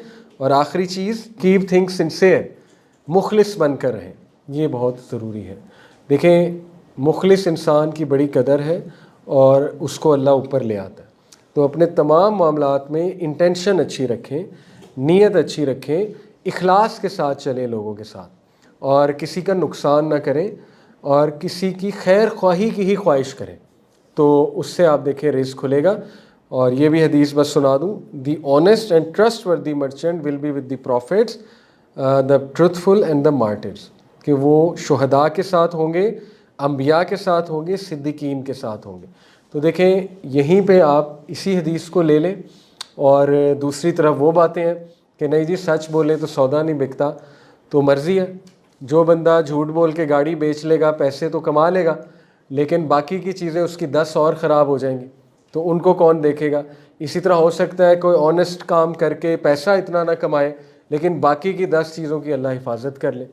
तो थोड़ा सा इस तरफ भी हमने सोचना है इंशाल्लाह, और परेशान नहीं होना। रिज़्क़ का वादा है, लेकिन बंदिश खुद ना लगाएं अपने ऊपर, सेल्फ लिमिटिंग बिलीव्स की वजह से या कल्चरल नॉर्म्स की वजह से। थोड़ा सा खुल कर सोचें इंशाल्लाह ताला, और हाथ पैर मारें और स्मार्ट वर्किंग करें, दुनियावी तौर पे स्मार्ट वर्किंग करें, और बेनिफिशियल चीज़ की तरफ जाएं और नफ़ा बख्श काम जो है उसको चूज़ करें, नफ़ा बख्श कैरियर को चूज़ करें। तो आप देखें अल्लाह ताला दिमाग भी खोलेगा, दरवाज़े भी खोलेगा रिज़्क़ के।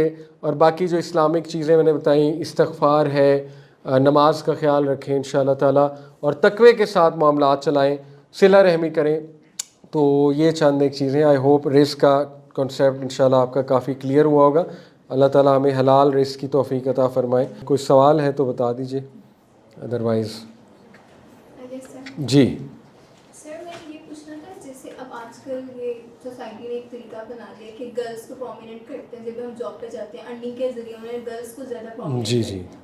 कि मैं एक जगह इंटरव्यू देने गई तो उनकी डिमांड थी कि गर्ल्स रखें जी। तो मैंने पूछा कि क्यों गर्ल्स क्यों, तो वो कहते हैं कि जब हम फ़ोन करते हैं तो मेल की आवाज़ सुनते हैं तो वो साथ ही फ़ोन करते सही, हैं, ऐसे और ही जब गर्ल्स की आवाज़ सुनते हैं तो वो आगे से जवाब देते हैं, प्रोडक्ट सेल्स करते हैं। ऐसे ही। तो इस बारे में क्या?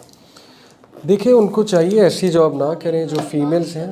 हाँ, उनको ज़रा इसका ख्याल करना चाहिए कि वो यूज़ ना हो जाए ऐसी जगह पे जाके। ऑब्वियस सी बात है, ये फिर एक गैर अखलाकी चीज़ भी है, गैर शरई तो चले बात की बात है, लेकिन ये अपनी इज़्ज़त नफ्स को बेचना है। सीधी सी बात है कि आप रिसेप्शनिस्ट इसलिए बन जाएं कि शक्ल सूरत अच्छी है और लोग शक्ल देख के अंदर आएंगे, ये तो आपकी सेल्फ़ रिस्पेक्ट को ज़ेब नहीं देनी चाहिए ये चीज़, ठीक है।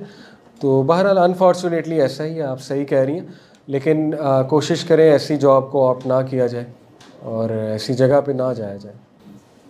बैंकिंग सेक्टर क्या हराम? बैंकिंग के ऊपर वही है, देखिए जो डायरेक्ट सूद के साथ इन्वॉल्व है वो तो फिर जॉब ठीक नहीं है, लेकिन जो डायरेक्ट नहीं इन्वॉल्व है, जैसे इस्लामिक बैंकिंग, चलो एक फतवा आ गया उसके ऊपर, स्कॉलर ने ज़िम्मेदारी जब ले ली कि ठीक है, मैं कहता हूँ ये ठीक है, जायज़ है इस्लामिक बैंकिंग, तो वहाँ पे हम नहीं कहेंगे उनकी नौकरी हराम है।